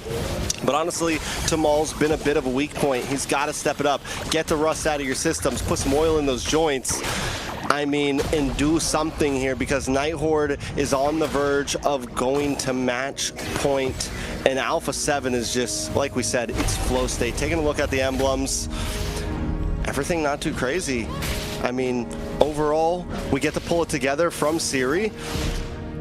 We're looking to be able to use these ults as many times as possible. Cold World is all with some cooldowns, able to move around the map fast with the Wilderness Blessing along with Shark, and that's exactly how they like to play. They want to be in your face, they want to control the river, and they want to be able to get where they need to go quickly. And when you have something like a Nolan who also jungles extremely fast, I mean, one of the fastest in the game right now, it's a problem. Oh, Shark. Oh, Fracture coming out as well from best player. And just before the turtle, they get them low, push them back into a corner. They got to go to the fountain. 5 seconds to the turtle. They've already controlled this river. They're dominating the pit. And Nighthorde have no answer to it whatsoever. Siri needs to hit that level 4 to get that Nether Realm going. But the moment he does, Cold World is going to take it away from him. I mean, he doesn't even need to hit level 4. Cold World's already probably taken it away from him. So now you're going to look at extended team fights. The turtles are the one. The turtle pit is going to be the one to get it started. Nats goes in with the pursuit. Black Dragon coming out. Cold World takes the Black Dragon for himself, unlocks it. Best player looking to come in. Retribution able to secure that. There comes out the Nether Realm, but get taken down at the same time. Shiro is going to be first one in the hands of Cold World. Here comes the blazing duel, and Siri goes down in the hands of best player one after another. Nighthorde are trying and trying, but Alpha 7 always got their number. Yeah, Nighthorde just too split up for that fight. Shiro can't take advantage of the Nether Realm. Merlin now taken out on top side as well.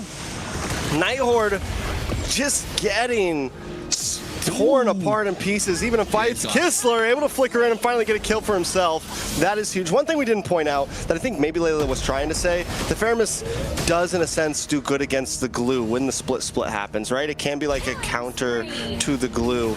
But in the general sense of things, still, it's just for the split, and there's still the worry of, like, if Nighthorde does group up, there's a lot of crowd control options for Alpha 7 to take advantage of that with the wave, with the slam.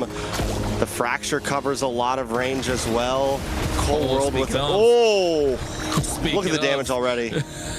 Oh, speaking of the Fracture, Tamal, he's not having a good game, is he? He's not having a good finals. He definitely is not. He's eating a lot of damage, not just in this game, game number 2, game number 1. He's not allowed to play the game whatsoever. And I think if you're Nighthorde right now, you're playing into the hands of Alpha 7.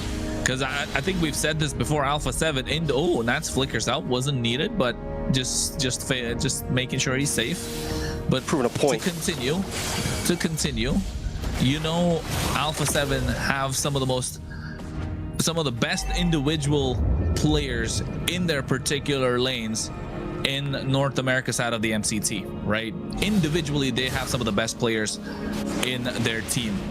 And the reason they've had a tough time against Vendetta, because Vendetta were a more team fight oriented team. And you can see that the moment they're trying to pick team fights, they can get something. Infernal Pursuit comes out, Black Dragon Unleashed, Nether Realm, just to make sure Shiro gets caught in it. Now he goes down.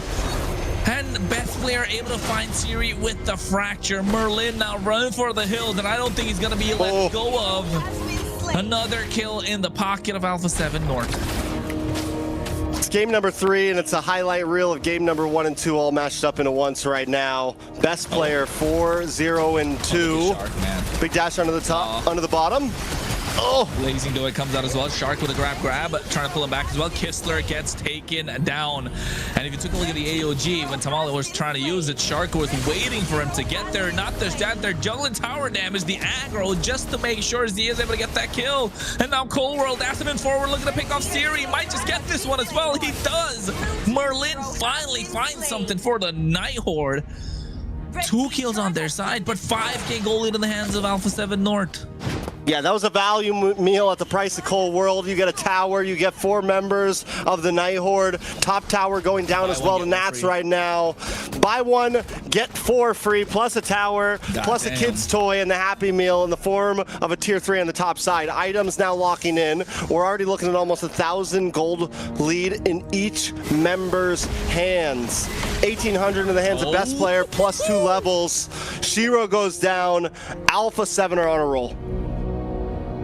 On a roll. They're skipping everything. They're not waiting in line. They want to get that trophy. They want to be the ones to represent North America in this grand finals of the MCT. They want to see who they're going up against. Everyone on the south side as well are watching this game at the moment. Not just that, everyone across the world. After what we got a best of 7 grand finals in MPL MENA and MCT. I don't know the way it's going.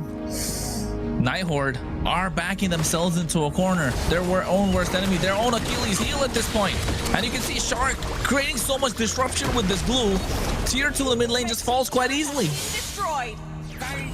Alpha 7 North looking to end things quickly. We're only at 7 minutes, guys. 7 minutes. 3rd turtle just spawned, and we're already down to holy defenses. Turret has been destroyed. They might not even go for the turtle. Listen, let's break this thing down. Let's break these. Let's crack open these holy defenses. Pre-3rd turtle. Normally it's pre-1st Lord. No. Are they gonna do that? Are they gonna line up and start recalling? I was gonna say that's disrespectful at this point. That's just showing power. That's a power play. Oh, that was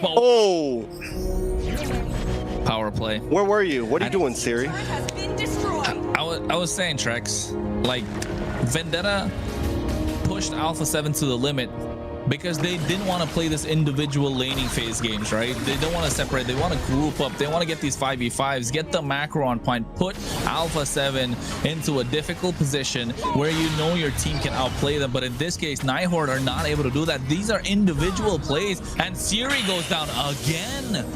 Where's he going? Cloud. Oh. This is tough. This is tough if you're the Night Horde right now. And if you're a fan of the Night Horde or became a fan of the Night Horde after their nice run in the MCT, it's not looking good. Shiro is just barely hanging on.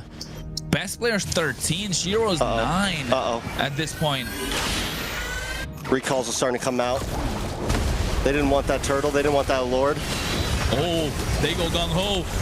Another realm coming out as well. AOG coming through with the help of the Black Dragon. A lot of damage dished out, but there only the Nether Realms get popped. And now you can see the slam getting on top of it, but still only Merlin goes down. Night Horde were the ones trying to engage. But Alpha 7, the goal lead is massive. It's 10,000. It's over 9,000.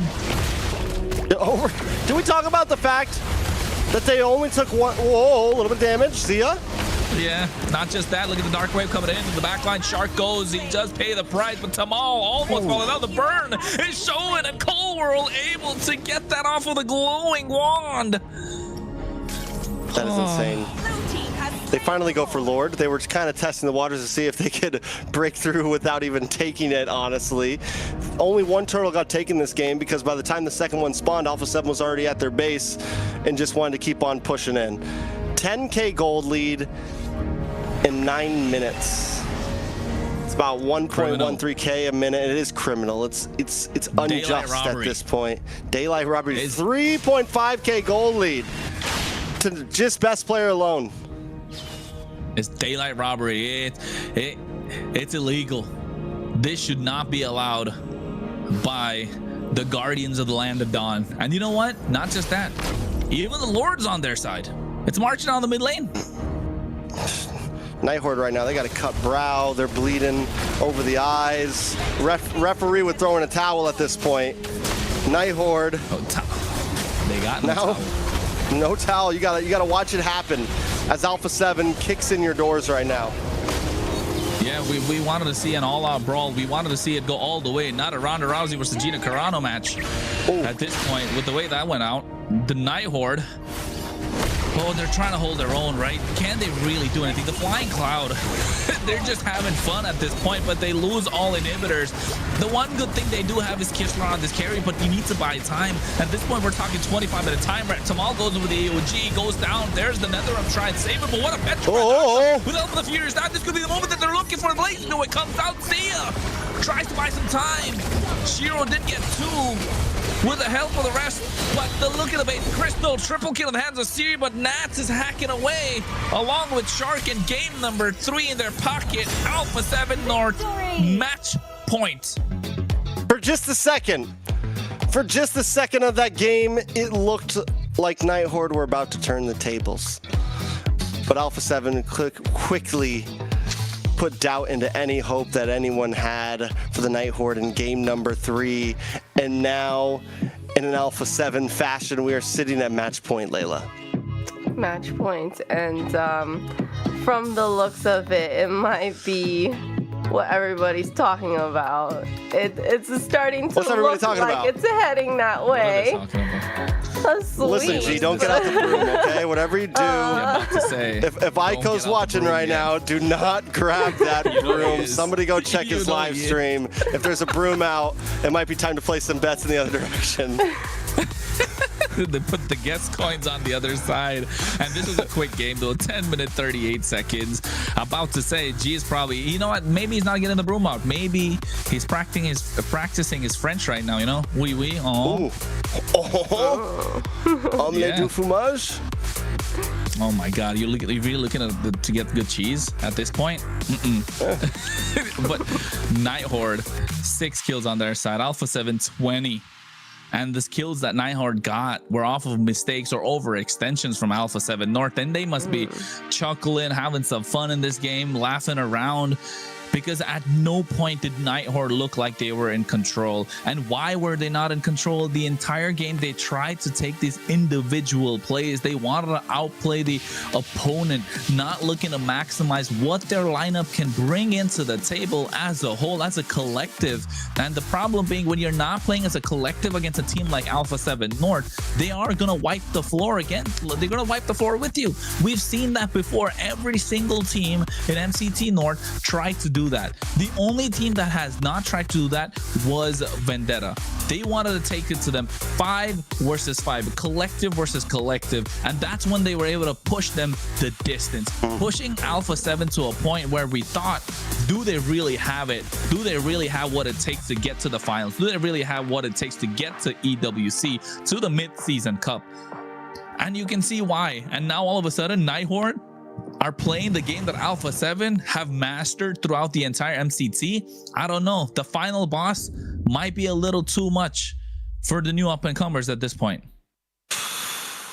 It's tough. I mean, the final boss is looking rough. Night Horde, do they have anything up their sleeve before game number 4? Is there a solution? Is there an answer? And, you know, we could look at these highlights and try to decode it, but overall, Alpha 7 is just dominating around the block. That last play right there, Merlin running down the river for dear life, is what these last 3 games have looked like at this point.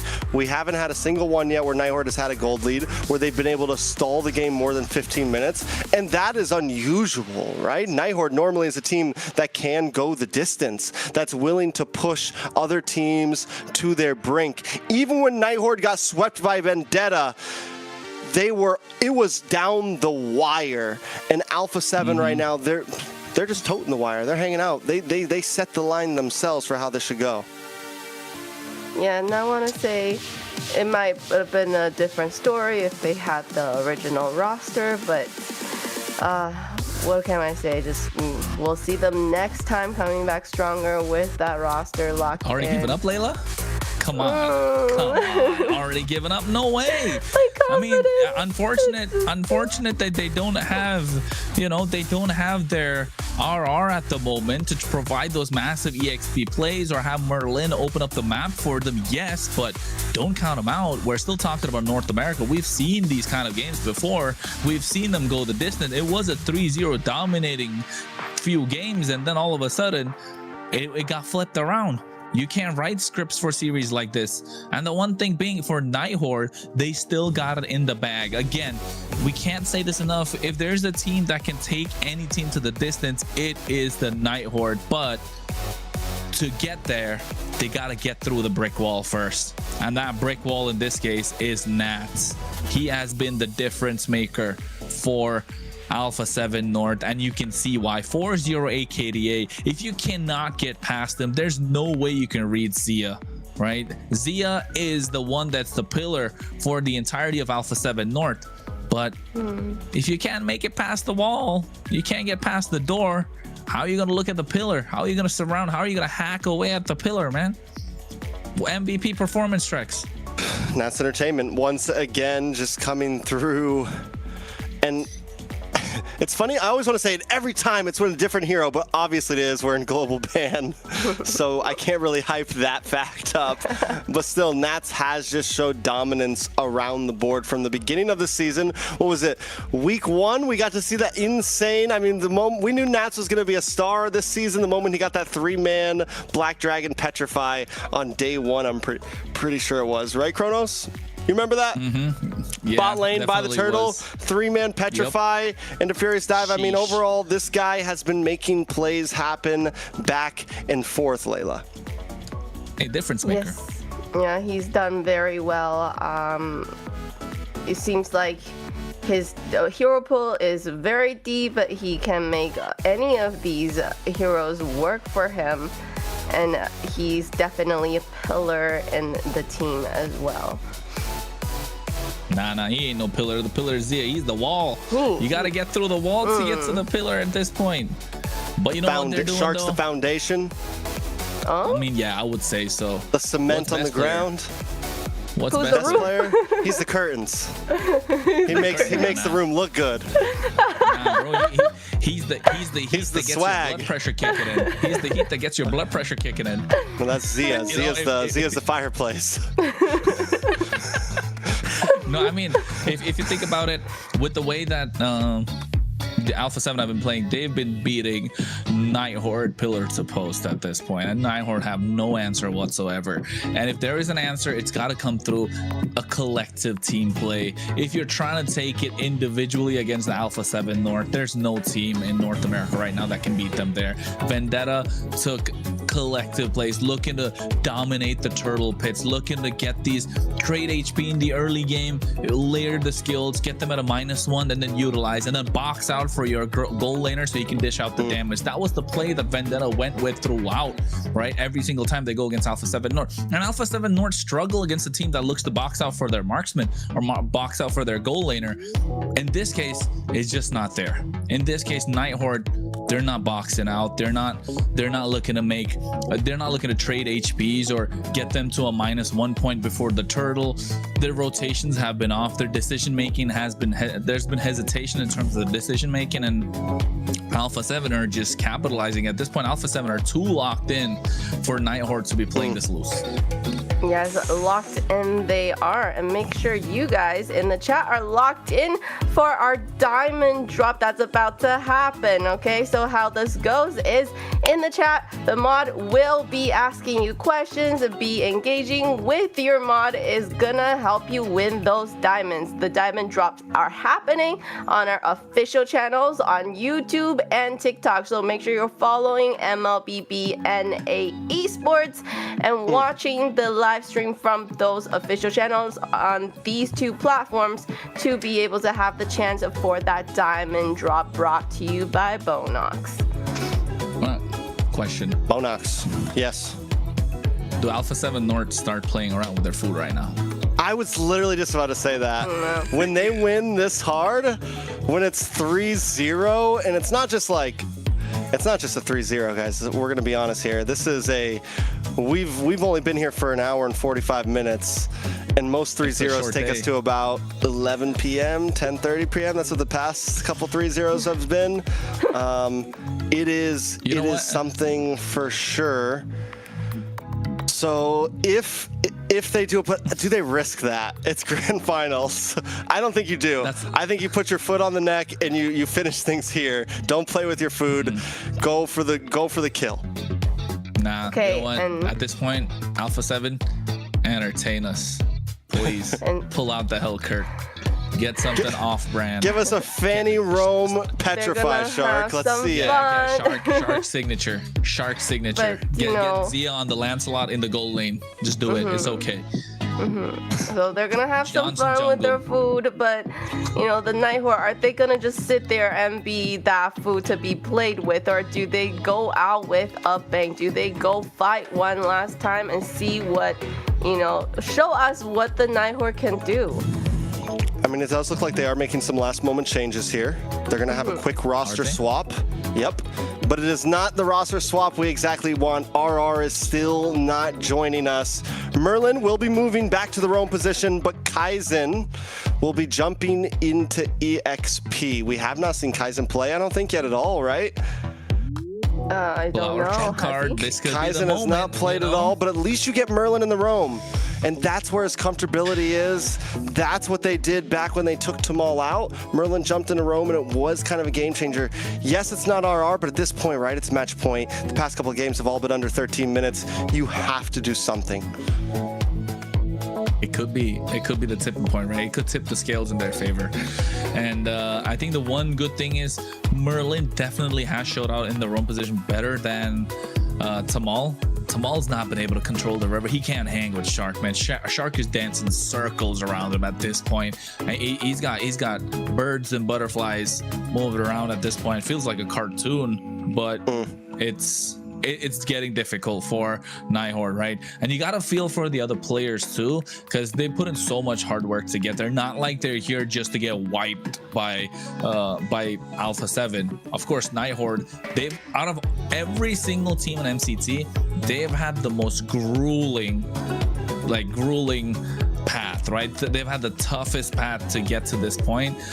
And of course, they are the ones that are kicking themselves that it's gone to this stage where backs are against the wall. It's match point for Alpha 7, and now you are trying to make changes and see what can work. Are we gonna see Benny Rome I don't know. fighting? There's a each big other? chance that Alpha 7 knows about, I mean, obviously Alpha 7 sees the roster change as well, so that in itself might make Alpha 7, no, let's not take any risks here. Let's not give them any momentum to swing back. We've been in this position before. All of these players have lost grand finals from bad decisions, so I don't think any of them are going to, I don't think this is a time to mess around. I honestly believe they're going to come into this game swinging and trying to end things, because the thing is they still have another grand finals ahead of them, like an actual grand finals. This is just the North finals, right? The North group finals at that. They still have bigger fish to fry after this. So we'll see what happens. And the bigger fish to fry, can we quickly touch up on that real quick? So Yeah. right, the winner today, they are our North champion, but they are going to go against the South champion, which will be determined this weekend, Saturday and Sunday. And these two champions from the North and South are going to battle it out for the ultimate in the grand finals, for the ultimate champion of the Americas. And that's the region Americas. that they're going to represent when they go into MSC, right? Yeah, the winner will go to MSC, and even the loser of that, the second place, will still have a shot at redemption by going to the wild card. And if they can beat all other 7 teams in wild card, can earn themselves a slot at MSC on the main stage. So no matter what, winning this gets you the ticket, but it doesn't get you a main stage slot. So either way, like I said, bigger fish to fry, bigger problems. Alpha 7 doesn't want to waste too much energy against Night Horde. At least I don't think. That's the question, right? Who knows? Who knows? They might get a little crazy, but you can tell that right now. I'm glad that we're biding some time here. I think Night Horde deserves that. We're not rushing into this game number 4. I think everyone deserves that. Make sure these teams are ready. Sometimes over here in the Americas, games can feel a little rushed for these teams. They don't get full 15-minute breaks to game plan and think of strategies. It's like, all right, you lost, get ready for the next game, you know, things like that. So right now, we're giving them a second to breathe and strategize, and I think that's well needed and well deserved. I mean, not just the players, right? Even their fans. I think Layla has been the biggest fan of Nighthorde so far throughout their entire journey, and you could see every time Nighthorde win, her volume and her energy is a little higher. Every time they ended up on the losing side, it drops down, and today has been on a little bit of the lower side. But Layla, do you think this change with Kaizen coming in is something that could breathe life into the lineup? I don't know. of I Nighthorde? have not seen Kaizen in any of their lineups, so I'm not sure, but I know for sure that the Nighthorde, if it's the last hurrah, they're gonna fight for their life. Okay, they've come too far to just let it be a last game for them. So that's what I want to see from Nighthorde. Yeah, like overall, the fight of really their life. like the fight of their life. Put it all on the line. Okay. You heard him, Nighthorde. Your #1 fan, Layla. Put up the fight of your life. You want to see this girl cry? I don't. Not on broadcast. She was, guys. The day Nighthorde lost, when we went off screen, she was crying. So she immediately put her headphones down and left. Didn't talk to any of us after for a week. Yeah, until the next broadcast. So yeah, you could tell. Yeah, and we talk a lot, guys. All three of us. It's part of our job. Part of our job. Yeah. Yes. These casters, amazing caster that they are. Okay, so if you haven't followed these guys yet, make sure you do. We know Trex is going to EWC. So you'll be seeing him casting. Whoa. What are you saying, Layla? On? I don't know what she just said. She didn't say anything that she meant to say. Chronos. What? Bonjour. I'm about to say, I mean, Nothing. Nobody said. What I was gonna say is Layla was crying the entire week, and she's still reeling from the effects of that, right? Yeah. She's still a little woozy. She's still feeling a bit ill. She's crying. She's sniffling all around, but she's put on a great performance. So Nighthorde, you better pull up. Your biggest fan at the moment wants to make sure you're able to get that big dub, and not just that. I think in terms of what Kaizen brings to the table, it definitely can turn things around a little bit, right? At least it's a wild card. It's just thrown a wrench into the plans of Alpha 7, and at this point Alpha 7 must be thinking like, okay, we've planned to play against Merlin, we planned to play against RR, we saw that Tamal's gonna come in, so okay, we know how to play against him because we've seen him before. Kaizen, maybe they've not scrimmed with him as much. Maybe he's been there and Kaizen realized like, hey, my team is kind of better, and just because my hero pool doesn't fit into this current meta, maybe I'm gonna be taking a backseat. That could be a reason. So we could start seeing the Suns pop out. We can start seeing, I don't know, at this point, are we gonna see the Sun in the gold lane? Are we gonna see the are we gonna see the Sun in the gold lane? Are we gonna see something else pop out in EXP, right? Because at this point, Trex, I mean, I see it, you see it. Is this gonna be the final nail in the coffin for the Nighthorde? Very possibly. It might be the last nail in the coffin for a lot of us. But we do have picks and bans coming in.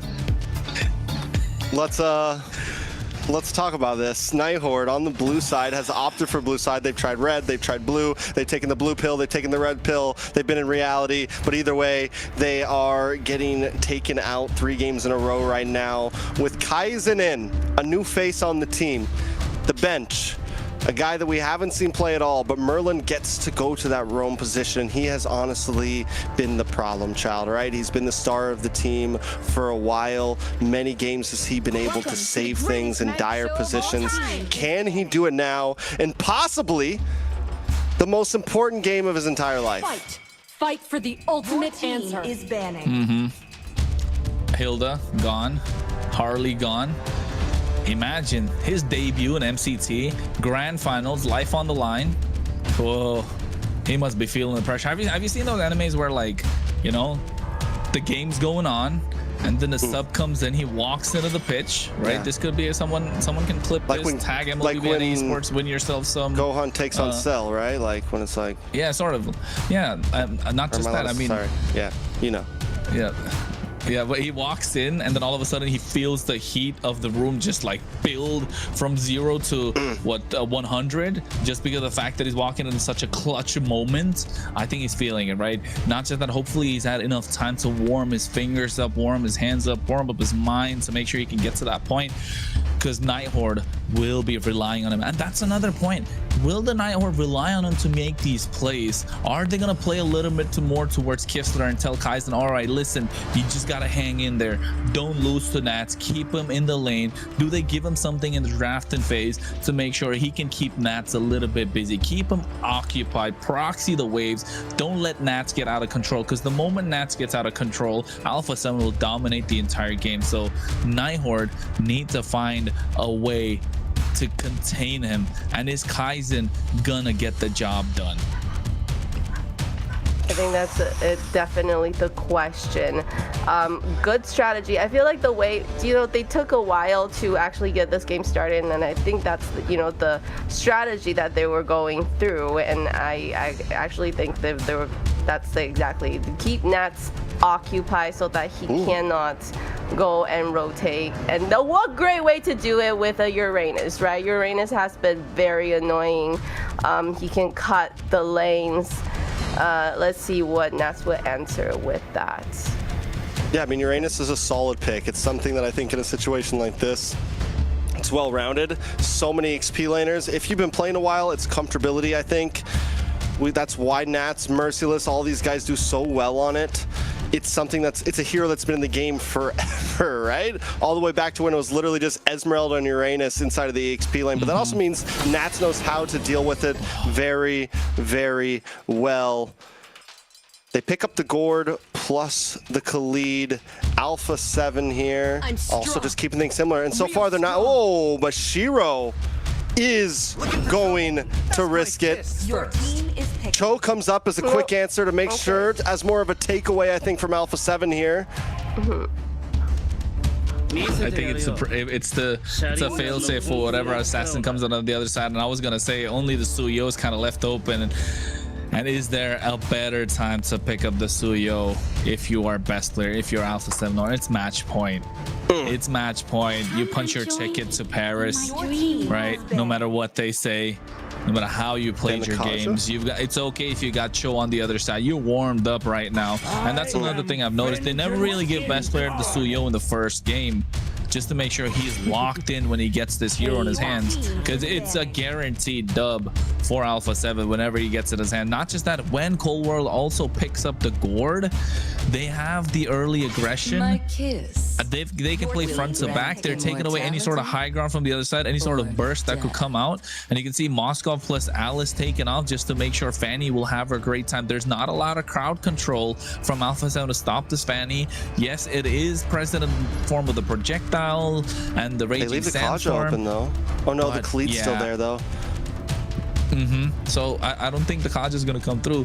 The glue's not going to be available.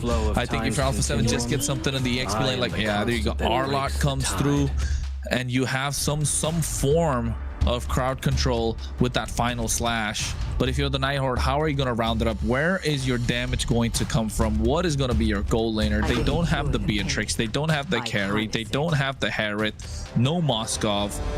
They get the Valentina for themselves, which is good. But again, into the Gord, not so great. Claude is the only option, isn't there? Yeah, Claude. You just pick up the Claude here, which isn't bad, honestly.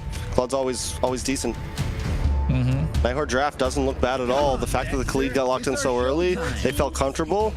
Alpha 7 though, gold laner for them as well. No Harith, no Claude. Carry is available, but it's kind of a sitting duck against the Fanny. There it is. I was waiting for it. I was gonna say Ruby's the only answer to the Fanny right now. Yeah. Ruby was the only answer. They had nothing left. Gold lane Ruby though is a little sus. It's I honestly, I think I may have just went EX. I would have maybe even, you could have swapped the Khalid if you wanted to. But yeah, gold lane damage Ruby. A damage Ruby. I got a feeling maybe like hybrid, hybrid Ruby. You know. Well, that's spicy. this is match point, and if this is the time to do it for the Night Horde, if they're gonna fight for their life and stay around for this championship. If not, this might be it, the last game for them. Hey, Alpha 7 looking to punch their way. They're trying to punch their ticket to the EWC Treks. Can they do it is the question on all of our minds, or can Night Horde put a slow stop to them, Kronos? Yeah, can they do it? Because this choke has been getting to the point where it's tipping. The scales are starting to tip. The water is getting to a boiling point, and you know for a fact Alpha 7 North do not want to let it go away. It is match point, ladies and gentlemen. One step into that plane to get themselves into the mid-season cup. Can Night Horde pull it back? Can Night Horde take us the distance? Can Night Horde put a stop to the plans? They already try and push it back Shark as much as possible, and this is what they need to do, and this is what Merlin brings in when he's playing in Rome. All right, already decent damage on a Shark, sending him back to base. Night Horde, we know what the plan is here. Shiro, pop off, look for big kicks from Merlin, slow down best player as much as possible. For the first time, we're seeing Night Horde control the river decently. Siri making an early game, gank up top, but he is taking a lot of damage up there on the top side. Ooh, this is what they need to look at. Shark playing as aggressive as he can. Siri is pushed back, and all that early control they kind of had in their favor is starting to slip. Although they do have Shiro on this Fanny, and we know what his Fanny can do, but the problem being, Trex, I don't like Fanny when it's do or die. I mean, I feel it. I get what you're saying, but I think this is a draft where it can be okay, but Night Horde is kind of on a ticker, right? Once Zia starts getting involved in these team fights, once Alpha 7 groups up together, the Fanny is going to have a lot of trouble moving in. You get caught by Nats, you get caught by Zia, and down goes Shiro already. Now it's do or die. Not like this. Not like this.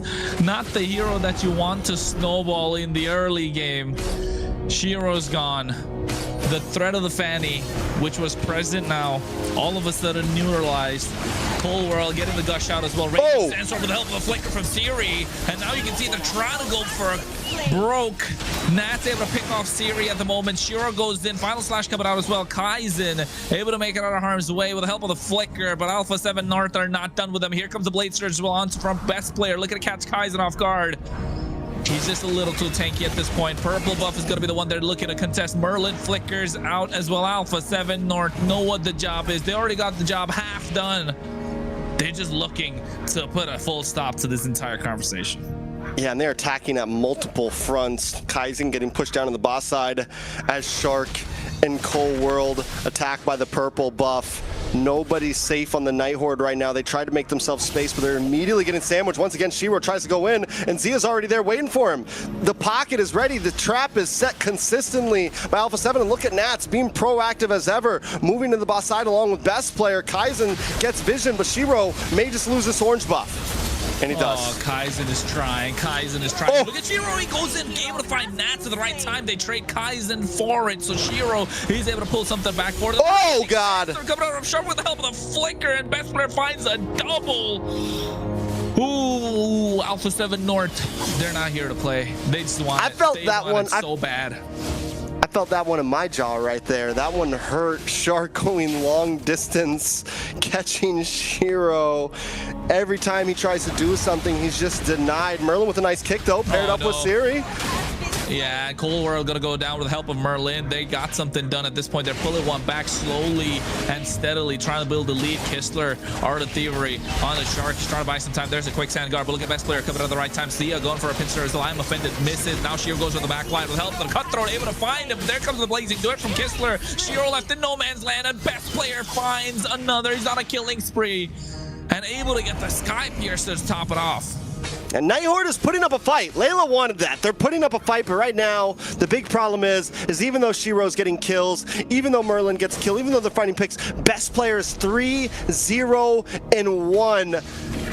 even with Alpha 7 maybe not completely dominating, Best Player's having an amazing game on a hero that you don't want to let him have an amazing game on. And the clock is on. Alpha 7 running a mile in 7 minutes right now, 6 minutes right now, just completely on a roll. Oh. They're on a roll, all right. There's the Rage Sandstorm coming up from Syria. At the same time, you can see Kistler going in, able to get out with the help of the Purified. Nats looking to chase him down, blazing duet with a BMI, but Best Player was waiting for him. Able to snipe him, but he goes in. He does have the Sky Piercer series, able to kite him. Look at that, he flickers forward, able to get that kill, and now all of a sudden the hopes and dreams that Night Horde have had is starting to fall apart. Best Player's hunting wabbits right now. My guy is just stalking his prey at this moment. Walks up, clocks him, gets a kill, and if he doesn't get it, someone else on the team does. Shark 2, 1, and 5 as well. Kaizen unable to do Uranus things. Pulled back with the I'm offended. Oh. Foresees the flicker. Out. Projectile comes in as well. Just not looking good. Look at Zia. Goes in. Don't run Wolf's King, but at the same time, he did that under their towers. Projectiles, the crowd control, the layering of the skills. Alpha 7 North are starting to pull away, and Night Horde can't do anything. They're backed in. They're hiding under their own tier 3s, and they don't feel safe. All right, the lockup does land on a Kaizen there. Oh, Merlin goes in, but at the same time, look at the engage coming through as well for Best Player, able to be unstoppable at this point. And Merlin, who was looking to cast him in the back line, gets caught himself. Kaizen trying to buy some time. Here he goes in with the Raging Sandstorm, but seems like he's going to be swept by Nats and able to find a double. Kaizen's the only one left standing, and Kistler comes in as well, but he's on the bot side. Kaizen looking to get taken down. Best Player trying to get offended, able to find the opening. Night Horde are scrambling. The dogs are out right now. Like I said, it's hunting season. We're talking Shark has just landed time after time, taking out Shiro mid-sky, mid-cable, and Best Player's right behind him every time. They corner Kaizen under a tower. They wait for the homies to show up. They trade shots, and they make sure they get the kills. Night Horde is standing in the face of such adversary right now. It's looking bad. It's looking bad. It's looking rough. 5-4-0 is imminent at this point. It's a 6K gold lead for Alpha 7. Is there an answer? Another catch. What do they do here at this point? What do Night Horde do? They're trying, right? They're trying for the split on the bot side. It wasn't happening. Kistler really did. And now Shiro completely neutered. And Alpha 7 North, they've got the answers to every single thing. Look at Kaizen. That's the Uranus we're talking about. And they're not afraid to do it. They're not afraid to use their skills. And that was off of the play of a projectile. Shark goes in. Look at Merlin. Who's he going to kick at this point? Doesn't matter. There's no one to kick. They got to hope and pray. They got to wait for their day to come. A moment in time, one frame maybe. That'll be all it is. And if they can find it, they're geniuses. And it doesn't look like it's going to happen. Hey, Trex, for the past year, North America has been watching. They've been watching the international stage from afar, right? These guys have been watching the international stage from afar. No slot at M7. No representation. And now it looks like they're looking to take it by storm. And Alpha 7 North, they want it. They're hungry. And you can feel it already. King of the North. Alpha 7. King of the North. King of the North. Can they do it? Can they pull it off here? Can Night Horde also maybe try to put up a fight here? Merlin hunting. Lord's gonna be up soon. First Lord of the game. It feels like it could come. Oh, Siri cut off. Zia on this Ruby right now. Zia on the Ruby? Zia on anything at this point. Anything. He played the CC great yesterday. He's good on the marksman. He's got this pocket pick Obsidia. The hair has been popping off. He has been clinical. He has been the pillar, the cornerstone for Alpha 7 North. Yeah, the guy could probably pull a mage out in the gold lane if he wanted to. His pockets run deep. Zia's been doing this a long time. Played a lot of different roles. Gold lane's the newest one in the past couple years, but still, you can already see he's ready to pick anything for the team. Best player going to start working on this world, Lord of the Cold World. No. Shiro caught off once again. You can't go in there, Shiro. When are you going to learn? No, he tried. The tower was there for safety. I mean, no tower. He tried to get the clear, but Zero walked in. And you're right, Zia's been doing this for a while, right? Out of all these players, along with Shark, he's the only one to get the third place representation. But oh my God, look at best player. He goes in, the damage is too much. Kaizen is trying to buy some time, but he's not tanking it up. Look at he getting melted down. Oh no. It's starting to fall apart. It's starting to fall apart, and it's going to be 1 year without an international slot. It doesn't matter. Look at that. The G Kundo coming through as well. Looking to get best player. Merlin finds the angle, the opening with Cold World with the help of the Gush. Siri goes into the back line. Here comes Shiro. This could be the cleanup that he's looking to do. Cold World gets taken down. Zia buys some time with an overrun Volsking, able to take down Kistler. The damage dealers are gone. Kaizen is still present. The Lord is coming down. Zia's not done yet. Zia is not done yet. He's saying that he's got it. He's putting the team on his back at the moment. It doesn't matter if they don't have the damage dealer. As long as he's alive, the hopes and dreams of the opposition are going to start to fall, and they're going to crumble under pressure. Alpha 7 North are taking in the distance. They're not going to take any prisoners. 1 year without an international slot, 1 year waiting for this moment. It doesn't matter, because now North America finally has its representative. First season of MCT North, and you have your group winner. No time wasted, no games played with any of their opponents. Alpha 7 has taken us from Swiss stage to playoffs completely unbroken, and to cement themselves, they finished the grand finals 4-0. There was no competition. There was never a chance. They showed that they deserved this slot from the very beginning of MCT North. Let's hear it for your North Group champion, Alpha 7 North, the top dogs of North America. Yeah. Oui. All right. Alpha 7 North. I gotta give it up to them, You guys are definitely celebrating. They're going to France, right? Whether they're gonna have a sure slot at France or they're gonna be in the wild card, we're gonna have to see that for the grand finals. That's gonna happen in June 14th. Let's look at the post-game stats. Alpha 7 Kronos, I mean, just overall, that's who we're going to talk about right now. Alpha 7. I got to give it up to Nighthorde. They placed farther than they've ever gotten, but I don't want to dive too deep. Well done to them. Come back next season. Try to do it again. I think they can do better. The possibilities are there, but Alpha 7 has shown from beginning to end they are monsters in their own right. They need a new challenger. They need a new opponent. Zia, even to finish this off, his last game of the season with a Ruby gold lane. Would you say Zia's been the star of the team so far this season, Kronos? Hell yeah. Hell yeah. Heck yeah. Of course. Is that even a question, Trex? I mean, let's be honest. As casters, we're not really, looking to pick favorites. We're not looking to kind of single out someone. But if there's a star of the show, if we go back to our own broadcast and look at the moments of every single Alpha 7 game, there's been one name that's been constant. It's Zia. Right? He has been the cornerstone of this team. Even Nats. Usually we try and see EXP laners make those massive plays, and he has been making those plays.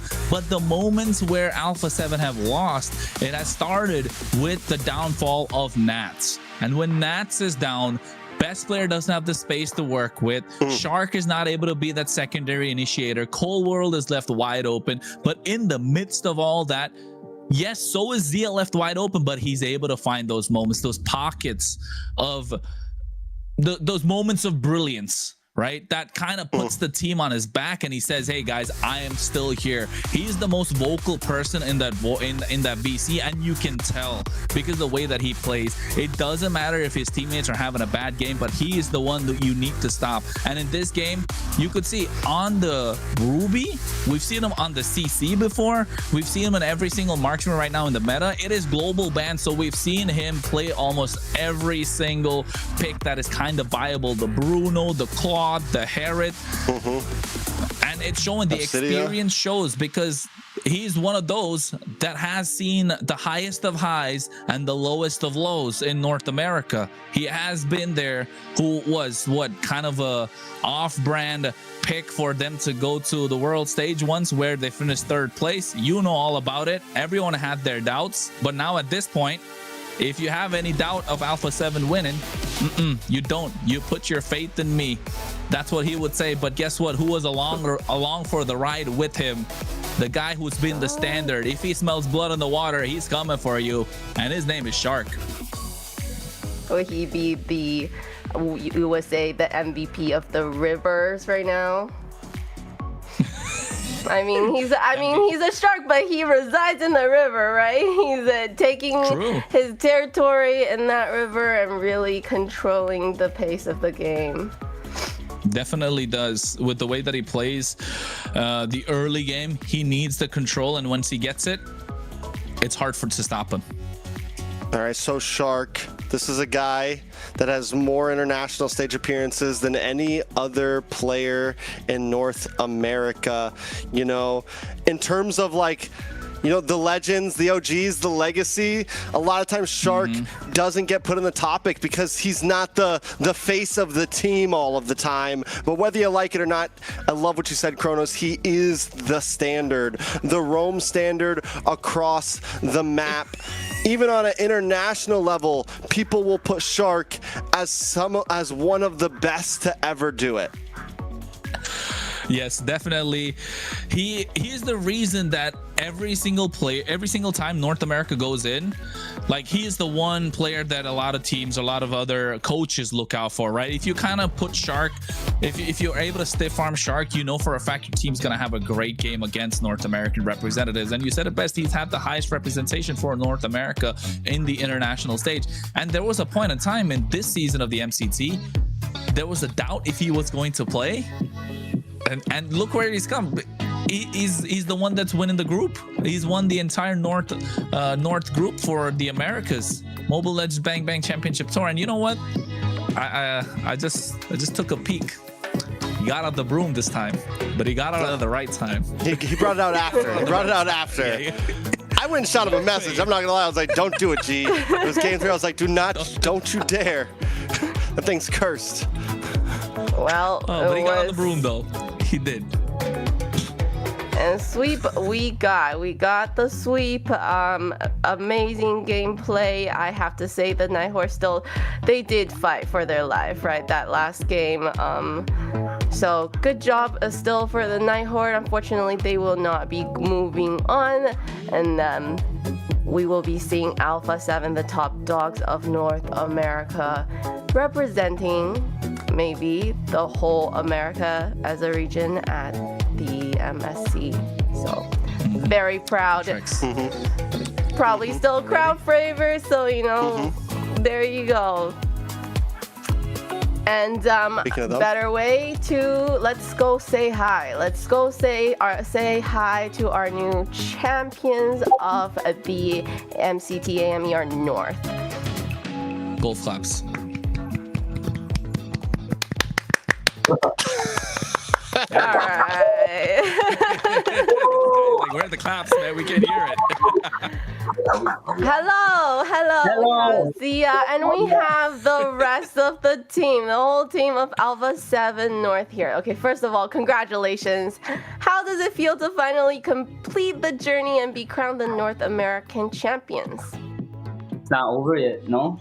Actually, yeah, it's not over. Well, the North American champion, that's over. You got that.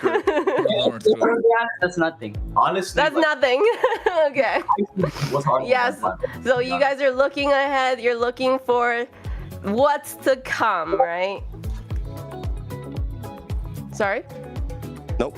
Let's keep talking. What was the question? Keep talking. Ignore All right, so that's nothing. Being champions of North America. You guys are hungry. You guys are hungry for the title. And that title is going to be the champion of the Americas and then representing the whole America region at MSC.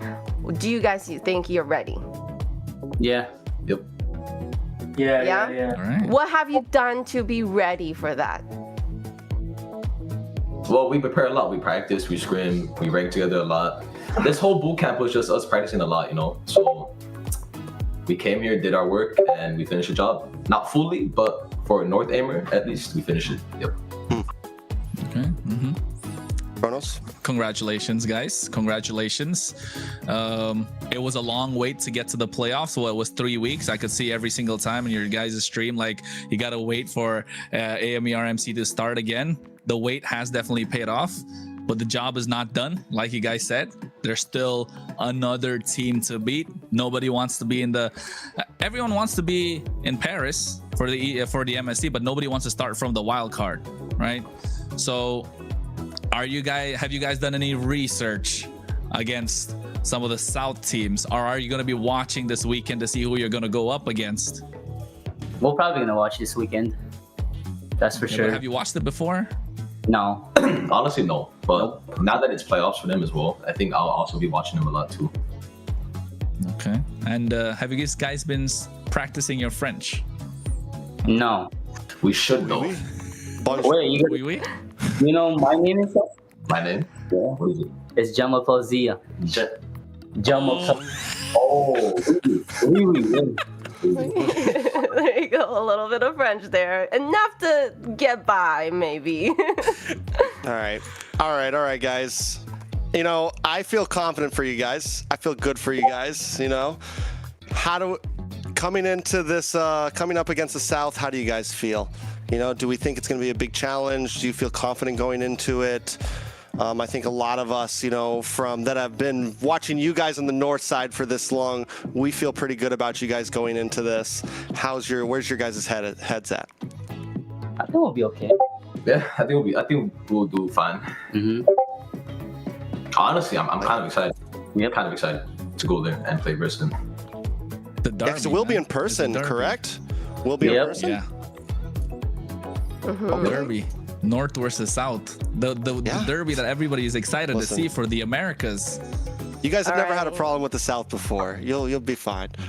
What? Okay, before I let you guys go, you know, any messages for everyone out there that's supporting Alpha 7?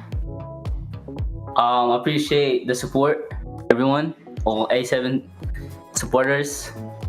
Yeah, appreciate y'all. All right.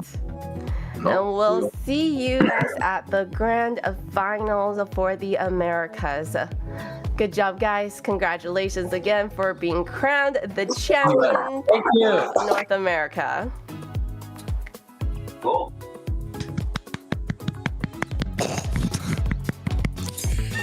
Fairly awkward silence. So, you know, these guys are saying, that's nothing.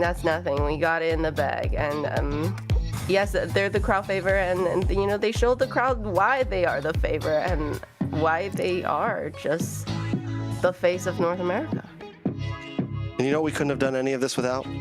No, Layla? We couldn't have done it without our sponsors. So let me bring you our attention to today's broadcast is proudly supported by Rimstone.gg esports infrastructure built for people shaping the future of competitive gaming.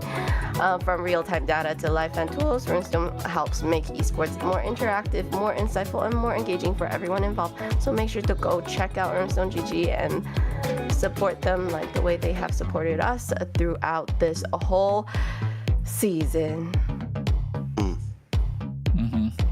And where do they find all of the details for? Where can they find all the upcoming matches? Yeah. For the upcoming matches, so make sure you are following our official. Whoa. Before that, though, you do have to follow our official accounts for the schedule that is coming up for tomorrow. So let's quickly have a look at that. We kind of touched on it earlier. You know, we will be seeing the South group now. The last 4 teams that's standing that will be competing to find out who the champion of the South will be. Of the South, exactly. Yeah. pretty much they're going to get exactly what we just got, the lower bracket run, upper bracket playoffs, into the lower bracket finals, and then Sunday they will get their own grand finals, but it's going to start off with Entity up against Alpha 7 South. After that, it's followed by Infinity going against DreamMax, and once again, just like what you saw yesterday, the winner versus the loser in a lower bracket finals for the final South final slot. Sorry, I know there's a lot of finals happening and it gets a little confusing for us casters. Please don't hold against us. If you guys followed all the social medias, you would understand it very well. Kronos, you're the South man. You're Mr. South man. Who's the favorite right now? Who are the two teams to make it to the grand finals? If you ask me, I think Entity 7 definitely looks super strong, right? They're unbeaten so far throughout the entire MCT, just having a great run like Alpha 7 North did for the North side. And they've got veterans in their lineup just like the same. It's like a mirror at this point, Alpha 7 North and Entity 7. But the one wild card that they have on the South side is Alpha 7 South themselves. And Alpha 7 South are not a regular season or not a Swiss stage team. They're a playoffs team. They're a team that's built for playoffs, right? They've got to the point where in the playoffs, they do show up and they look like a completely different beast. And you can tell that in this playoffs, that will definitely be a difference maker. And not just that, I think if Alpha 7 are able to take everything in the South side, we might just be able to see Alpha 7 versus Alpha 7 in the grand finals. Yeah, and to be able to see all of these amazing matches that happens throughout all these finals, the grand finals that is gonna happen, make sure you follow our socials. That is MLBB Esports, so make sure you're following that account specifically for all the updates, and we're across all of the platforms.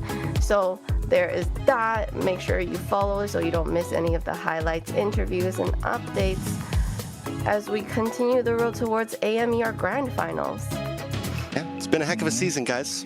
It's been a heck of a season. Heck of a desk. It's been a pleasure. It's been a pleasure Absolutely, working with you guys. Layla in these last 2 days has been sick and she's powered through it. We have our new host that's done some great things. It's okay. Too. It's okay. Oh. There we go. It needed a little slap. All right. And it is what it is. We've reached the culmination of MCT North. It is the first of its kind right now, the championship tour of the Americas.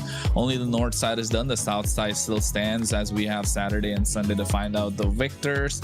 And then, of course, the big grand finals, which is going to be North versus South. So stay tuned for that and follow the MLBB Esports channel. And of course, it's only the start of a new legacy in the Americas. That's the most important point, right? It's the start of something big, and it's only going to get better and better. I know for a fact next season is already looking massive. Yeah, what amazing team, a new team to represent North America. What a great way to start off with also the new MCT that we have for AMER. So with that, we come to the end of MCT AMER North 2026. Today, we crowned the new North American champions. Congratulations once again to Alpha 7 for an amazing performance and for earning the right to represent North America in the AMER Grand Finals. That's going to happen on June 14th. And I want to give a big thank to our players, teams, production staff, moderators, partners, and also fans. Thank you for being part of this incredible season.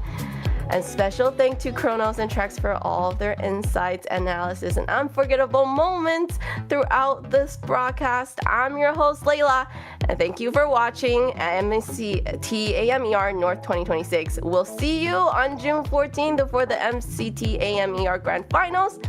Good night, everybody. See ya.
Bye.